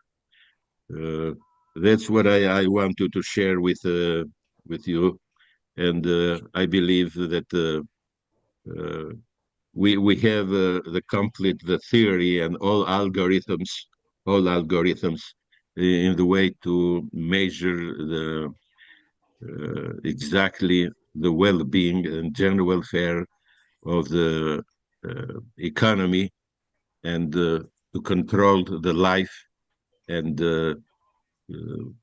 innovations in the future. Thank you very much again. Any question? I don't know if you. Thank you, Spyro. Bilal, you can stop the screen share. Spyro, Yes. just I must share with you that your concept is remarkable, and I love how you've created the formulas for it, right? And at the same time, I really appreciate how you created a visualization which I can identify with, using both sides of your brain, right? Which is not common, as I think humans are still not evolved the maximum capacity of our cognitive ability, right? And the concept that you're speaking about, it's actually it's not new, at least not for Islam, because our religion was founded on welfare principles. Somewhere along the way, we perhaps got lost, but what you're speaking about, you said earlier, that it's complicated. Actually, it's not complicated at all. In Islam, you could call this a good niyat index, right? Niyat is a word that is used in Islam to basically describe one's intentions of doing something. So bad niyat, bad intentions or bad niyat leads to bad outcomes. Good niyat leads to good outcomes, right? And it's also said by saying from the Prophet, peace be upon him, that the weight of a good deed is a mustard seed. I think the weight of a mustard seed is very similar to your idea of 0.00002 welfare per day. Now, I've spoken to many people, especially in the agricultural sector, that talk about tonnage, right? The tonnage that they distribute and the tonnage that they supply and things like that. But do you know, in essence, general welfare is very much like the accumulation of good deeds, right? So how many good deeds, if we were to look at that philosophy of a good deed being the weight of a mustard seed, how many mustard seeds do we need to accumulate to get 1 kilo of good deeds? Because you see that scale that you showed there, the balance, right? Uh-huh. It's also shown in Islam, as in Right. that you will be this is how you will be judged, right? At the end of the day, there will be a weight of mustard seeds for good, and for bad there's another. So we all have that balance to do, right? So yeah, I think your concept will not be alien at all in the world's first Islamic republic, right? Yeah. So a good niyat index is possibly the best translation for your general welfare. You see, my friend Gaurav, we're talking like friends now. Yes, Uh, yes. that we as a human being are created by God, and we have this concept in our brain. That's how we work as individuals in life, you know. And Yes. we know all this law. These are absolute for everybody. The problem is that since we don't know this law, we were not able to explain rationally. I mean, in the way that I tried to explain, um, we equate those concepts with other concepts. We equate concept of goodness with the concept of value, with the concept. But goodness is something, is health, is love. But the concept of value is wealth. Is wealth. It is something that we are not. We don't do choices based in wealth. I I'm not saying that we don't need wealth to be well, to be healthy. We don't need wealth to be healthy. But the problem is that we are driven as a concept by the concept of value, the concept of quality, the concept of goodness, the concept of love. We are not driven in life as individual by God that created us, and those laws are absolute, regarding to any religion. In all the religions, that's why they preach for love, they preach for goodness, you see. But in reality, in the economy, we preach for profit. Preach for, we are saying for wealth. I'm not saying that we are not going to measure the wealth, the value, the GDP. We are going to measure those. But as a concept, we have to lead by those concepts, the concept of general welfare, the concept of general welfare. And this concept, I mean, it is mentioned in all the constitution, in the Constitution of Pakistan, in Constitution of the United States, and all other countries. They are looking for better. They are looking for better, and they mention that. But since the science was not able to discover so far in a rational way those concepts, we are stuck in those old metrics, and that's why we have so many problems in life. So if we don't choose this, change the leadership, if we don't change the metric of governing, we can't have we can't be successful in any innovation, because there are stumbling blocks. These metrics, they give you wrong data, and we can't go forward. We can't improve the life. We can't improve the health of society. That's what I'm saying. So uh, I believe that we are in the same page now, and we understand the idea, and we are going to go forward. Thank you very much. There's no doubt that we hear you loud and clear. Your ideas are not foreign to us. In fact, they're very much they touch the very essence of humanity. General welfare, the accumulation of good niyat will lead to great wealth. general welfare will lead to great wealth. How is it possible that if welfare is made a priority, that we will not create more elevated citizens? At the end of the day, I think we need to understand first what we need as humans, right? To basically be the best version of ourselves. The idea that a select group of individuals decide what is in the best interest of everybody else is broken, right? It appears that they've not really done a great job. So from that perspective, right, the gross, it's all about the labeling. You know, we've got some very interesting people here today, Dr. Pankaj Kumar Pukan and a gentleman, Bamfo Agia from Ghana. And naturally, some of the time zone differences. So we've got some people popping in, but I just want to end with this. Labeling has been our greatest disservice by labeling things, right? Because our notions, our cognition is shaped by labeling, right? Such as a gross domestic product.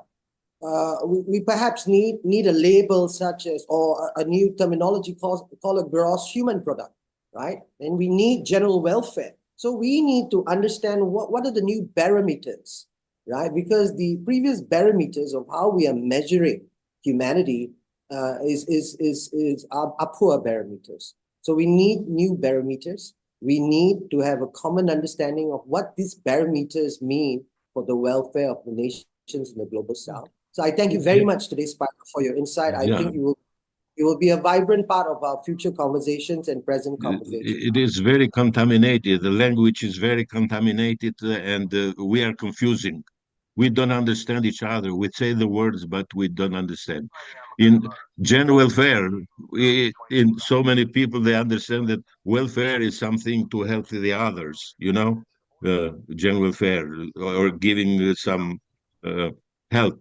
That's not general welfare is for everybody. It's general. It's a health. It's love. It's something that leads us in life. That's what it's a target. It's a goal. It's a universal goal where the general welfare. It's not like we understand it. So right now that we are defined in the mathematic, because I have heard and I believe that the mathematics is like the language, the God's language. We have to talk with formula. We can't lead the society with just words and understanding and don't understand each other. And many times we fighting with each other and we we pollution environment. We are fighting and we have wars. That's why we have those, because we don't have balance. We don't have the formula. We don't have those understanding that God equipped us as individual. And science doesn't know. And since science doesn't know, they're using some wrong metrics, and we are fighting, and we don't succeeding. That's why. Thank you, Gerard, that we Spiro, will thank you, discuss sir. together. Yes, Spiro, thank you so much. I just want to assure you, as the founder of MetaGood, I have no problems understanding love. I agree with you that everything starts from the essence of love, the vessel of love. If you don't think out of love, your actions are not the most persuasive, because I don't know, just very quickly, but I think the truest form of love is unconditional love, right? And if you're able to give unconditional love, then your decision making is based on no conditions other than the elevation of the one that you love. So I thank you for your insights today. Thank you very much. Dr. Thank you. Pankaj, Mr. Bamfo, please, some words from you, and love to hear about your thoughts and your work. Dr. Pranchal, Dr. Thank you very Pranchal? much. Yes. Thank you very much. Good morning. Hi. Yeah. Good morning, everyone. Hi, Good Dr. morning, Pranjal. Rob. Yeah, hi, Spiro. How are you? After a long I'm time, doing good. How are you? I'm doing fine. I'm getting your details today. At least I had the opportunity to listen to you, to your points, which are very relevant, very important. And we had a lot of discussions earlier also how that your concept can replace GDP, gross domestic product, or you can say wellness through economies. Very well said. This is very need of the hour. However, it is unfortunate that all the leading organizations across the globe, policymakers, politicians are still into the traditional methods of measuring their growth, measuring their efficiencies across board, global south, global north, only on that part of like how much we are earning, but how much we are how much we are getting. Happiness is not a concern for them, neither for others also. Just we need to earn, we need to be satisfied with our earnings, our monetary gains, our materialistic approach. And finally, what is happening, with Tura very correctly said, all our God, our scriptures always teaches us that material gain is different. Unless and until we have the spiritual growth, our growth inside our ownness, if we are not owned to ourselves, we are not satisfied with ourselves, so how can it be like we can develop a cognitive bias, good cognitive bias for our current citizens to enrich ourselves and then to move forward for well-being. That is actually my point. Though my session is tomorrow on the knowledge gap on soil education, I just entered today because I have seen your name in the panel, and I thought, no, I should see how you are working so hard in convincing the global community on approach which is really interesting and valuable for us. Yes, sir. Thank you. Thank you. Together we can provide. We can make big change. Yes.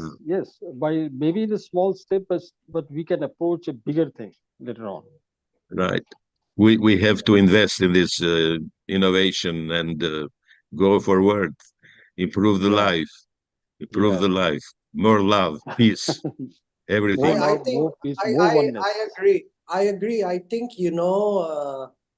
many of the projects that have been discussed or the ideas that have been discussed over the last few days, suddenly I think the GSFN CCC is, a village economy, biodiversity village economy model that we want to basically, perhaps, in fact, it seems like a splendid idea now to basically develop that village based on Mr. Spiro's well-calculated rationale, right? So, it's always good, and naturally there's a lot of good faith and good rationale in the scripture as well, which is of the predominant faith in Pakistan, that can back up Spiro's values and ideals as well. So I think his values and ideas, at least for a Muslim nation, is a perfect match, right? So thank you so much, right? And yes, we are very excited to hear you speak tomorrow. I know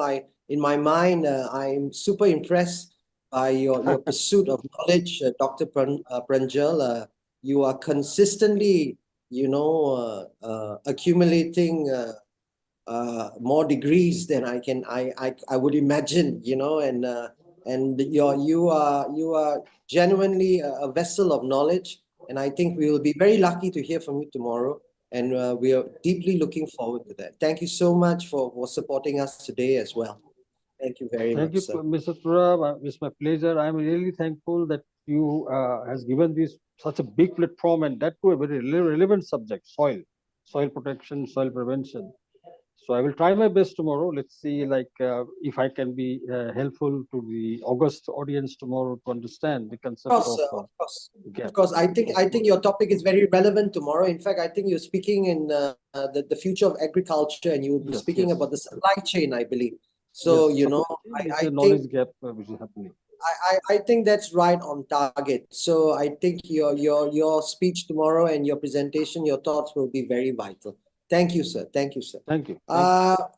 We have Professor Bamfo from Ghana. Can we have your good morning? Good morning, all.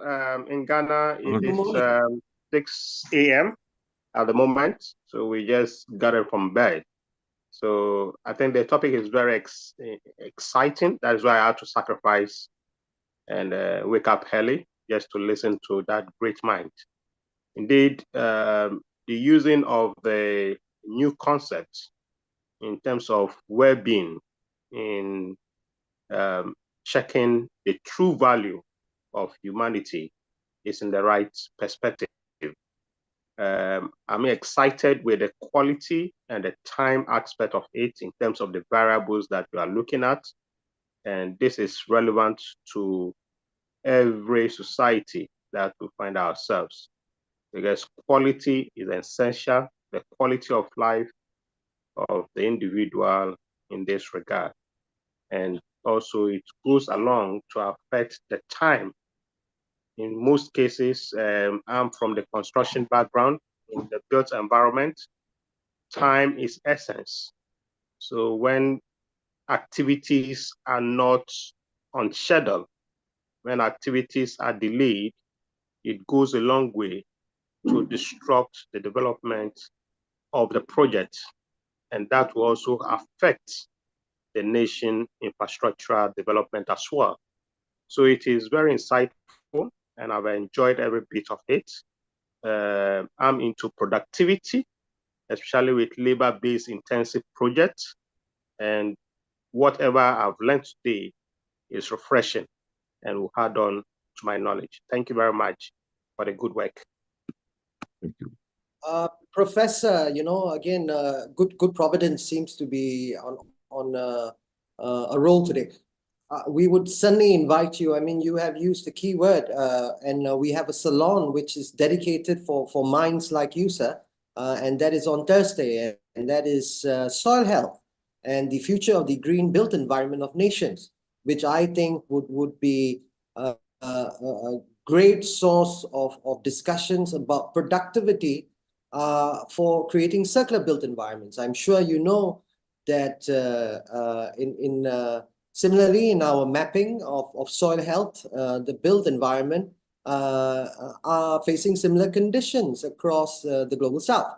For example, in Pakistan, there has been a rapid increase of about 16,000 new real estate businesses being registered in the last 3.5 years.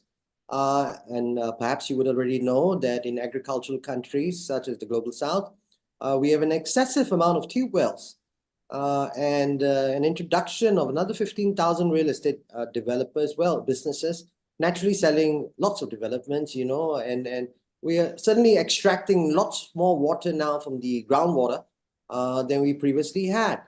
And naturally, a lot of this is leading to unsustainable built environments. And I've spoken to colleagues in Nigeria, and maybe you can tell us more about Ghana as well, whereby there is also a rapid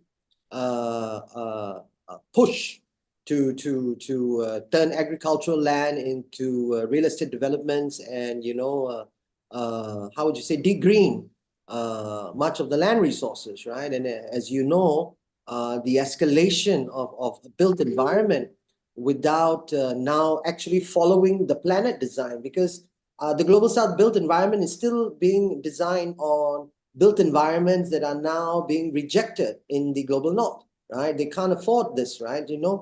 Well, at least they need to push towards it. So what's your take on renewable materials, and what's your take on all of this matters? I think it would be wonderful for us to have your insight and for you to hear the other thoughts about this on Thursday with us as well. So we will certainly reach out to you. If you can just pop in your email, or if I'll just drop my email here as well, so that me and Bilal can send you an invite, and we would be delighted to have you tell us about the built environment in Ghana.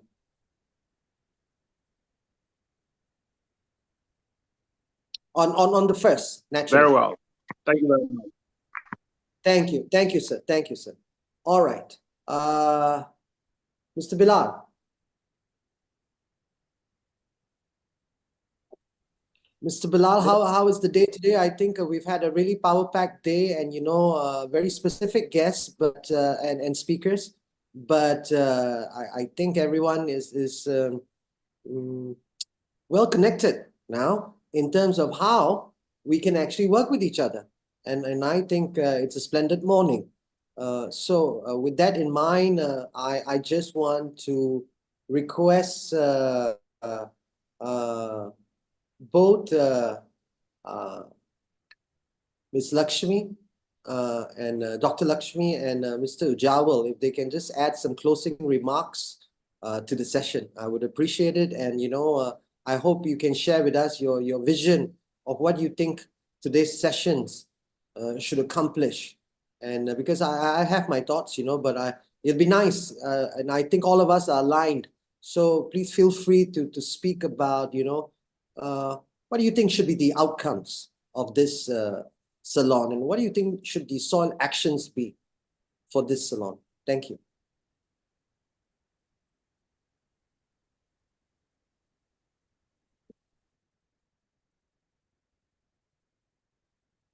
Thank you, Durab. So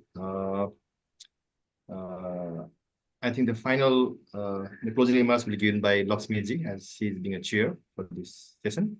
Definitely today's session has been a good learning for us, and we try to relate soil with health, and we had a very good discussion, and we got very new updated informations and a lot of initiatives that we are doing related to health.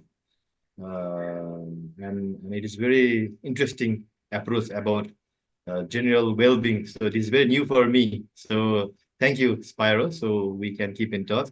But we're talking about more about general welfare than GDP, because I have heard about gross national happiness, but this is a very new approach, and definitely the welfare always comes first. So I think we need to measure our quality, everything based upon this. So this is a very new topic for me, and definitely we'll try to coordinate and communicate and even collaborate about how we go further, because especially the country like Nepal, we need to more talk on the welfare than the GDP.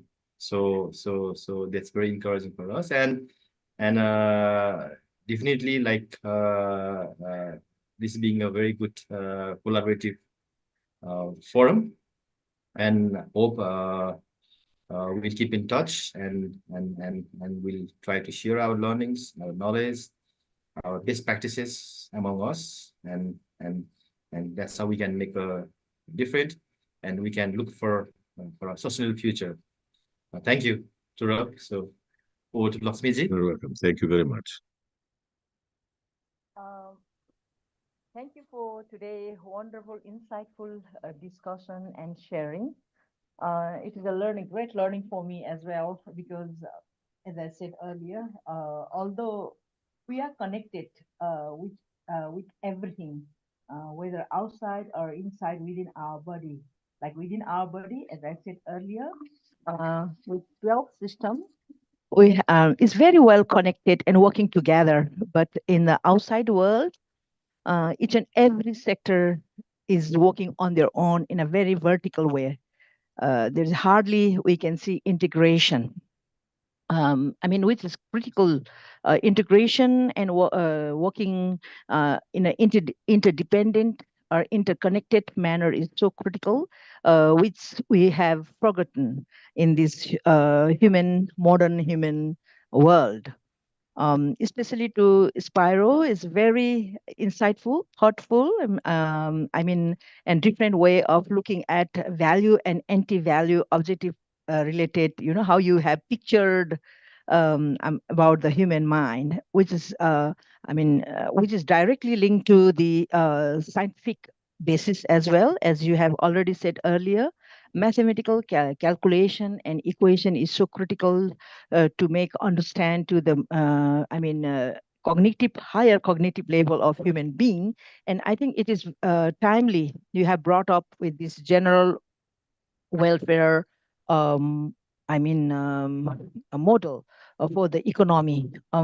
With this capitalism, I'm again not against with any ism, but I'm not that much favor about any ism as well, because this ism are all the concept created by human being for their own sake of benefit, and we are in the very two side of the spectrum rather than focusing on the middle path, mid path, which is the neutral as well as the beneficial part for everyone. And thank you so much for the Aisha, and this morning for Dr. Muhammad, yeah, for his sharing. It is a great learning, and we have to move on in definitely discussing and bringing ideas and thoughts based on the scientific manner, based on the evidence base. We have to discuss and decide and move on to make the change. We have to take a small step, either in Pakistan or either in Nepal or wherever, either in Ghana or wherever we can, so that based on our implementation outcome or output, we can influence the other greater move in the step ahead, I would say. Thank you for all the speakers, and especially to Tarup for organizing this wonderful summit across the world. We are connecting, we are moving ahead, and I think it is so important. Our initiative and movement has to go, not in a pace like a rocket, but I would say like a snailing space. Only then we will reach to the destination. Otherwise, we'll be freeze in the Zoom or in the world, like a cloud. We have to take a action in bit and piece gradually for the overall good of human capital and human health and the humanity. Thank you once again, and especially thanks to Ujjalji, who connected me with the wonderful team across the world with big ideas and step. Thank you. Thanks a lot. Now, I would like to hand over this. This is my closing remarks now. Tarup, Thank I you. hand it Thank you. over to you. Thank you, Dr. Lakshmi. Firstly, the summit, the Global South Soil Health Summit Circuit 2024, is a partnership between Medical Research and Industries and the GSFN CIC. We are in this together, and I would not have been able to, we would not have been able to reach this far without our global capacitor, Dr. Renuka Thakur, who is, a committed human being and leader who has persevered to, create a network where great humans come together. And, there's great joy over the last few days. And naturally, even before this as well, just consistently, she has been connecting humans, and we are starting to see the positive resonance and outcome of this, right? And naturally, we must take this further, as what Dr. Lakshmi says, we've established some new parameters today that we should, not today, but over the course of the last few days as well, that, we should stop our consciousness from farm to table and move from soil to table. And, we should perhaps, like what Dr. Lakshmi says as well, we shouldn't just remain in the clouds, or we should move from cloud to soil and from soil to cloud, right? That would basically ensure that, we remain connected via actions on ground, and at the same time remain connected via knowledge sharing, on cloud. Because that's why the internet is so important, especially for the Global South nations, right? We should have the same type of internet that the Global North has had the opportunity to grow with, right? We need the same infrastructure, right? There needs to be balance in this world. And obviously we can all only do our little part. I just want to share a screen and a little write-up that we have on the Sustainable Design Council, which is possibly pertinent to our conversation today. So, soil is the binding force of humanity's fates by design. The word soil is mentioned 287 times in the Holy Quran. In Sikhism, it is said to make your deeds the soil, wisdom the seed, give it the water of the river of eternal truth. There are also 112 instances of soil mentioned in the Bible. The ancient Vedas recognized soil as basis of survival. A Upon this handful of soil, our survival depends. Care for it, and it will grow our food, our fuel, our shelter, and surround us with beauty. Abuse it, and the soil will collapse and die, taking humanity with it. In Buddhism, the soil represents the fertile ground of the Buddha mind. And in Torah is very centric and partial to soil. So if you connect the details of things, I think it is quite obvious that the evolution of cultures, the evolution of humanity, right? It has been written in, I think we all refer to our individual humanity or individual scripture as the source of our cultures, as the source of our inspiration, as the binding force that defines the values of Islam and Hinduism and Buddhism and all of it. But essentially, uniquely, we're all connected by one common factor. So it's sometimes it's interesting for us to wonder, if we all, that there is one great architect out there, and we all call him via different names, but it seems that we are connected via the knowledge of the scripture. And now we're also connected in supporting science. So, at the end of the day, whatever choices that you make, whether you go faith-based or you go science-based, I think what we should take away from this whole salon here today is that we need to go human-based. We need to go welfare. We need to go humanity-based, right? We need to reduce and find balance on that scale that is now, the very idea of a singular planet where we openly talk about and label the global north and global south. It's a novel idea, it's an economic idea, but it's also hubris. We cannot afford to live in a planet where there's a global north and a global south. It doesn't work that way, right? We need a unified planet. We need a collective, elevated planet, right? And we need to see things from how if we divide our actions, if we divide our labels, if we divide our systems, we all move in individual directions. When the planet is in peril right now, humanity is in peril, the biosecurity of the planet is in peril, public health of the planet is completely in peril, right? Humanity is suffering the impact. Now, if our decisions that we make are impacting the fetus, if the decisions that we make are impacting the fetus of a child, of a woman, of a womb, we are putting our actions and the outcome of our errors into the blood into the health of our next generation, our youth, our kids. That's not acceptable.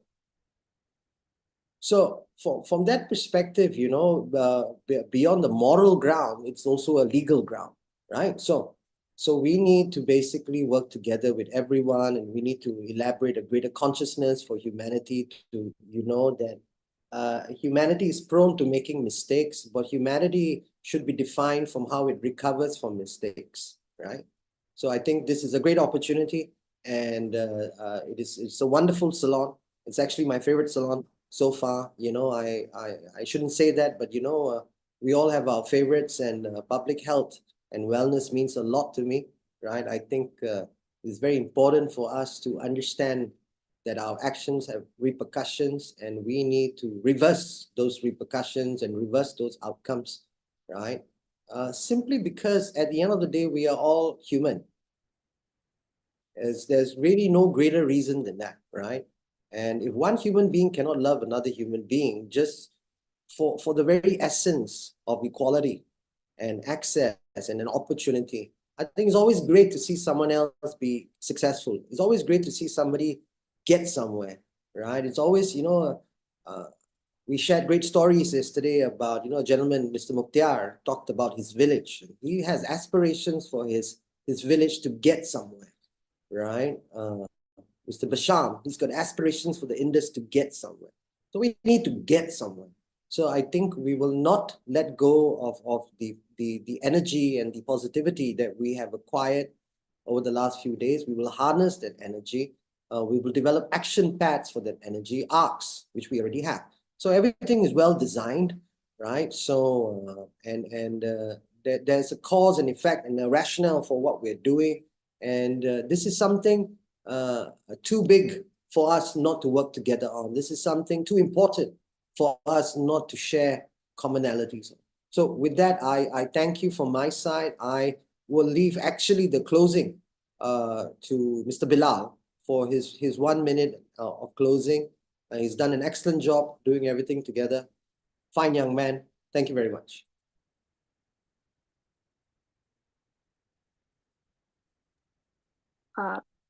Sir Turab, Bilal, can I add something?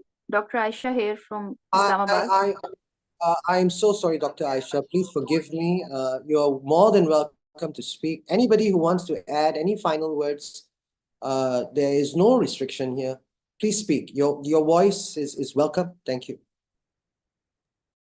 Thank you so much. You see, when we listen to the people who belongs to other domains, other specialities, only then we see these commonalities in different domains of science. And as we see it, the concept of one health, it is very much prevalent these days. Everyone talks about it.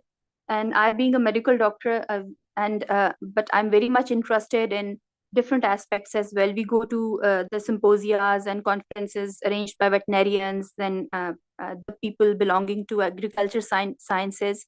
And there, something which is very intriguing to me is that the diseases, the fungal diseases and the bacterial diseases, which are prevalent in human health side, these diseases caused by the bacteria, the fungi, they are the normal inhabitants in plants and crops.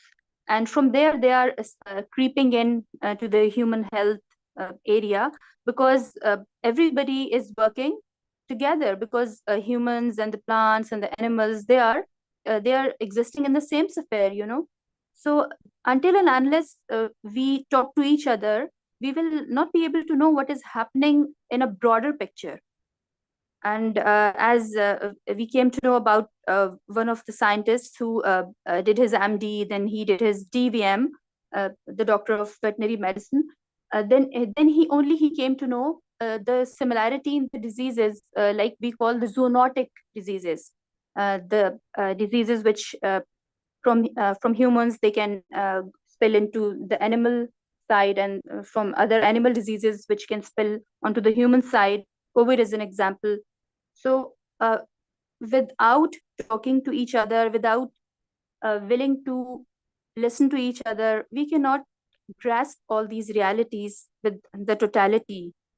And as you have mentioned that the community you are involved in, it is the Sustainable Design Council, and sustainability cannot come with, you know, if we exclude different segments, different sectors, it comes with inclusivity. It comes with inclusivity, and it is pertinent with the science as well, with the life as well, with the earth we live on. And as a doctor, we see there is a trend to become a specialist. A person is a neurosurgeon, a person is a doctor only of the joints, some other is the doctor of only the eye, you know, ophthalmologist. But now it is more stress in Pakistan as well about family medicine, about people. They are encouraging us, our main body, CPSP, College of Physicians and Surgeons Pakistan, they are compelling doctors, please come to the general practice, because we have forgot to we forgot to see a human as an autonomous being. You know, we are more concentrating on specific areas, and we have lost the insight of that panoramic view in which we can take the reality as it is, you know. So there are many crevices. I feel like that there are many crevices in which the knowledge, the efforts, they are seeping in, they are lost. And as Dr. Lakshmi has mentioned, that she quit to work full time, because in that way we cannot work for the things which really matter to us. We cannot talk about them, we cannot advocate about them. And there is another thing I want to mention. You've mentioned about the neonate, And as I'm a microbiologist, and we always talk about the harmful bacteria, the parasites, but there are other beneficial microorganisms without which we cannot exist. You see, most of the people here are soil scientists, and we know very well that a pinch of soil contains more life, you know. So all the issues can be sorted if we talk to each other. And thank you so much. And that's all from my side. And I want to mention another concept. It's the concept of being a Muslim and being a Mormon. Being a Muslim, we should do no harm, and this is the slogan of patient safety organizations these days. Do no harm, do no harm. We always say that. So for a Muslim, it is said that you should not give harm to anyone by hands, by deeds, or by words. And the consumerism in our societies, like for the moment, which is the pinnacle of a being, is that you do for others what you do for yourself, or you think for others what you are thinking for yourself. So not harming others, you know. And by Sustainable Design Council, there is another concept of permaculture. It's like living as we should live. It's by Bill Morrison and the other colleague from Australia, the concept of permaculture in 1970s. I hope most of the people are aware of it. And there is another soil event. There is Soil Congress at the end of February. It is in Arid Agriculture University, Rawalpindi. I hope to see most of the people there, because hopefully we are going to attend that session too. Okay, thank you so much.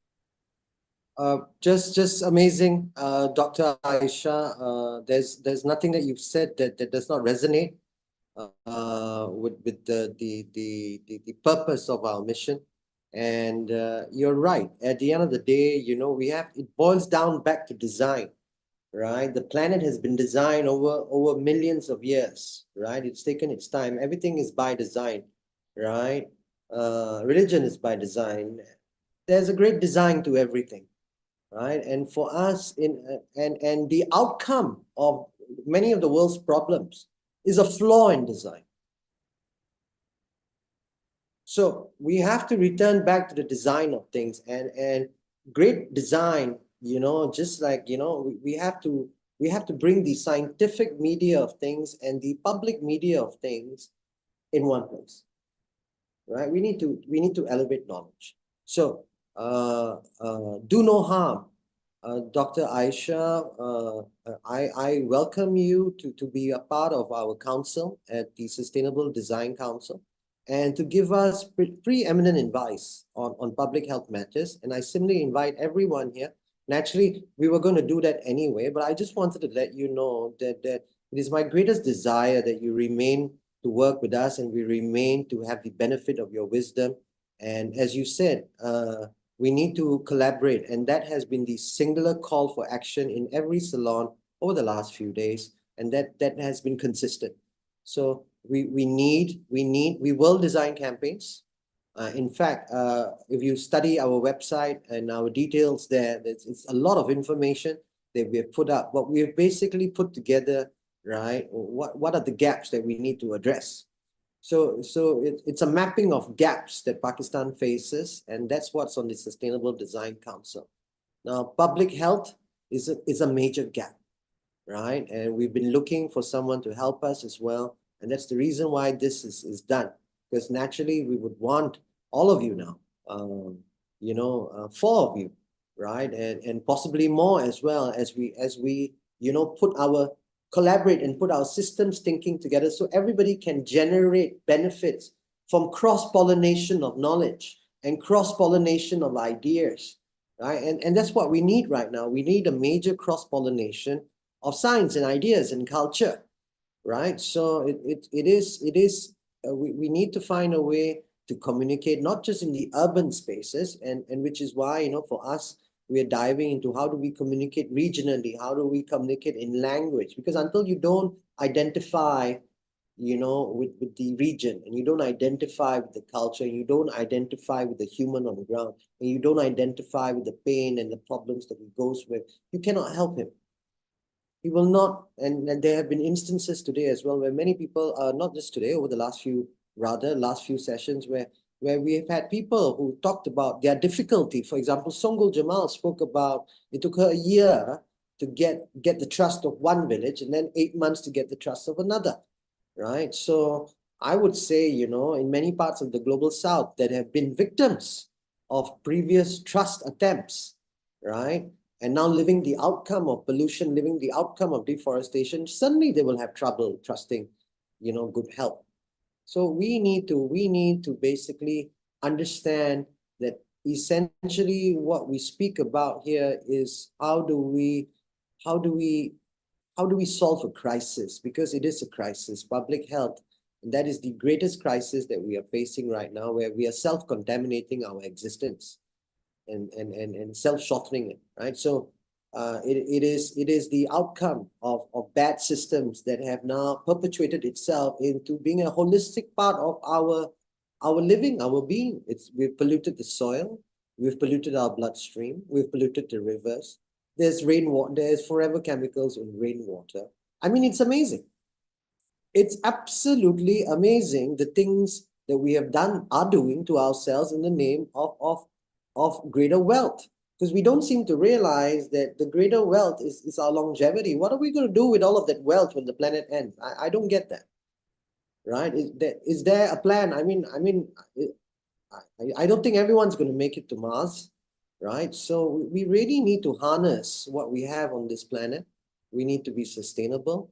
We need to start from soil health and the soil impact points, which is public health. Because currently public health is being compromised by soil pollution. So that is a direct link here. And suddenly it is impacting our wellness, right? We're falling sick more, right? Mental stress, all sorts of things, they're all connected.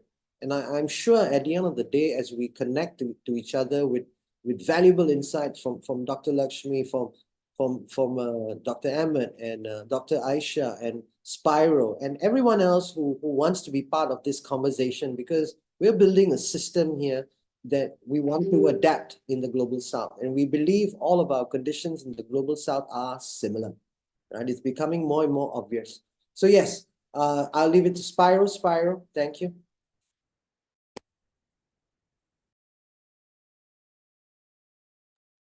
You are muted, Spyro. You are muted. Muted, Spyro. Yeah. Okay. I believe that it is a good idea that we have to come up with one proposal for all the global south states to propose that by the end of the March to have this metric of well-being, general welfare, and sustainable progress, to have a sustainable progress in all those states, global south states, with 0.002 well per day from the March, by the end of the March till the end of the year, and from the end of the March, to prepare those metric, because right now we have the algorithms and the technology in nowadays in that scale that we can do all those calculations in very short time, and to propose and to invest to reach this goal, to implement and have a project for all those and to invest. I think that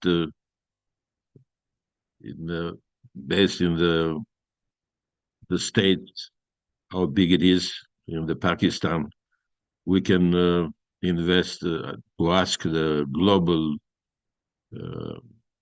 bank, because this is for the well-being of all the world.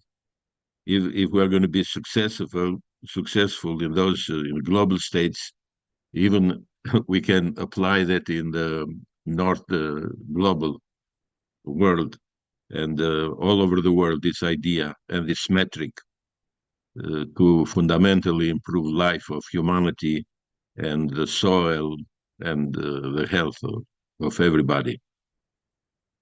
I don't know if we can work to formulate this proposal, but we can propose the government to invest in this project, to have this metric by the end of the March, to be ready in all those states to have the sustainable progress metric, general welfare metric. I don't know how we can work together to formulate this better, but the idea is that we have to have this metric to lead the world in the future for better life, for healthy life, for healthy soil, and health of everybody. I will figure it out, but I'll tell you one thing. From my perspective, I think the best strategy is we need examples. The world works in a strange way, whereby we need to be able to develop pilots and datas, and I don't think in the global south that there's great access to progressive governments, right? So they're fixing itself, they're self-regulating themselves. So, but from our perspective, I believe it's better if we work at it as a good consortium, so to speak, right? Where we bring together such ideas and map them into specific projects, right?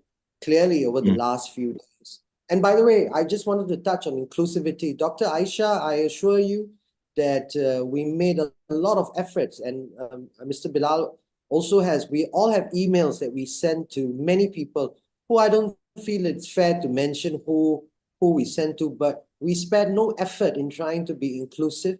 And we reached out to a lot of people, but naturally, perhaps whatever it is, for whatever reason, you ended up, and you are important, and you are absolutely the right person that should be here, right? And you're here as a human, and that's even greater. So I agree with you. We will remain inclusive, and we will want a desire to bring different partners together. Back to you, Spyro. So the goal here is to basically look at the projects that we have been hearing and seeing over the last few days, right? Yours included, and ideas and values, right? Into modulating that into one comprehensive, elevated community model and elevated social model, right? That we should apply by taking a project, right? For example, the GSFN CCC could be a project, right? I think Mukhtiar's village in Jamshedpur could be a project, right? I think Basham's ideas, right, could be a project, right? So, and I think there was Mr. Jaffrey as well who spoke about green insurance, right? And then Pedro, right? And Mario and his colleagues and Songo. So you see, we've been, you're starting to see now that it's about ideas and projects to actually materialize them together. And as we've also discovered over the last few days, via vital information made from COP28 declarations, right? We have now a document that states declarations by many nations, right?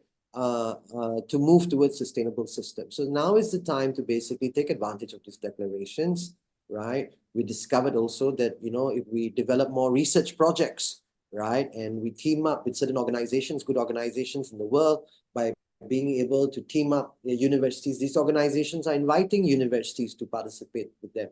These organizations are inviting people to set up researchers, such as buymemakers.com, such as aimforclimate.com. The UN biodiversity is also opening up, and they want people to work on soil biodiversity. Dr. Aisha is right? The essence here is that we have practiced mass genocide for soil biodiversity. This is what has happened, right? The pesticide consumption has increased tremendously by 1,169% in Pakistan over the last 2 decades.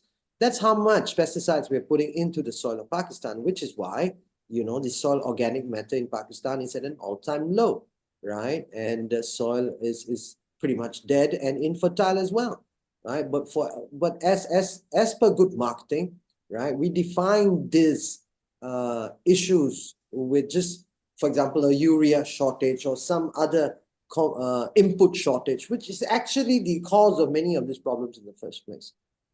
So yes, the right way actions, the whole point of each salon is to hear right way ideas, right way thinking, right way values that we can match up with right way actions. And it is becoming abundantly clear that, you know, we are curating a fair amount of right way action options and right way ideas options. Well, not options, but just really good humanity.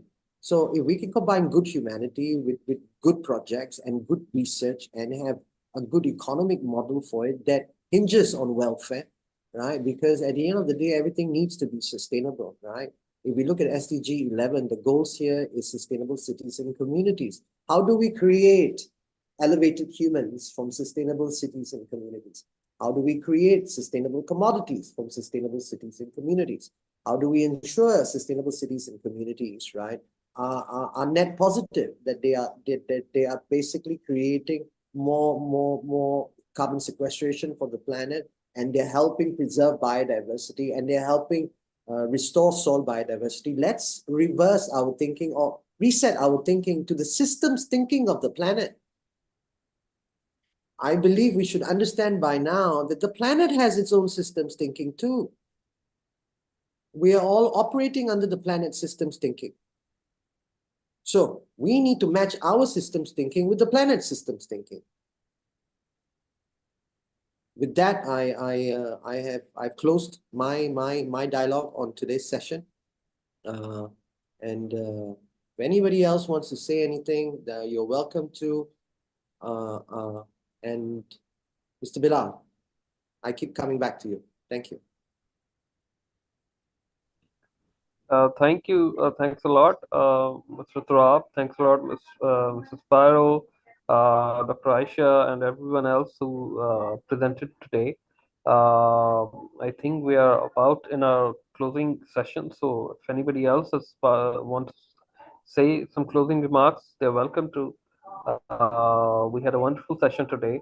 First of all, we had Mr. Dr. Ahmed Mahmood, who are partners from MNS University of Agriculture, Multan, and environment, health is well connected. Then we had few questions and from work of Ms. Lakshmi, Dr. Lakshmi, who she presented on what the impact is, we see of the pollution or the damage that we do to environment in the health sector. What she has seen in Nepal over the years, over the last 2-3 decades. She is working, and then we had other interesting thoughts from very few people, and I think Mr. Spiro lastly, connected everything with his work for the public welfare. That's where everything converge, right? And all the sectors and all the from production to the consumption and to the waste, and then its management. I think everything converge as to the point when we start to use the right terminology to describe our economy that's entirely based on producing more and consuming more, and not dealing with problems. So thanks again, everyone. With that note, I would like to conclude today's session. If Mr. Turab would like to say something. I wanted to add one more line here today for us to think about. We've established soil to table. We've established cloud to soil and soil to cloud. Let's establish soil biome to gut biome, soil to gut. All right, if we connect the dots from soil to gut, right, we'll be able to solve a lot of concerns. And we must mention Dr. Aisha as well, because she's brought a wonderful paradigm. She and Dr. Lakshmi and Spyro, and obviously, you know, Dr. Emmett, the 4 of them, right? And Mr. Ujawal, right? If you add the 5 of them, right? I believe we have a great set of minds that will be able to connect all of us together. Essentially, we are all connected. Thank you very much from my side.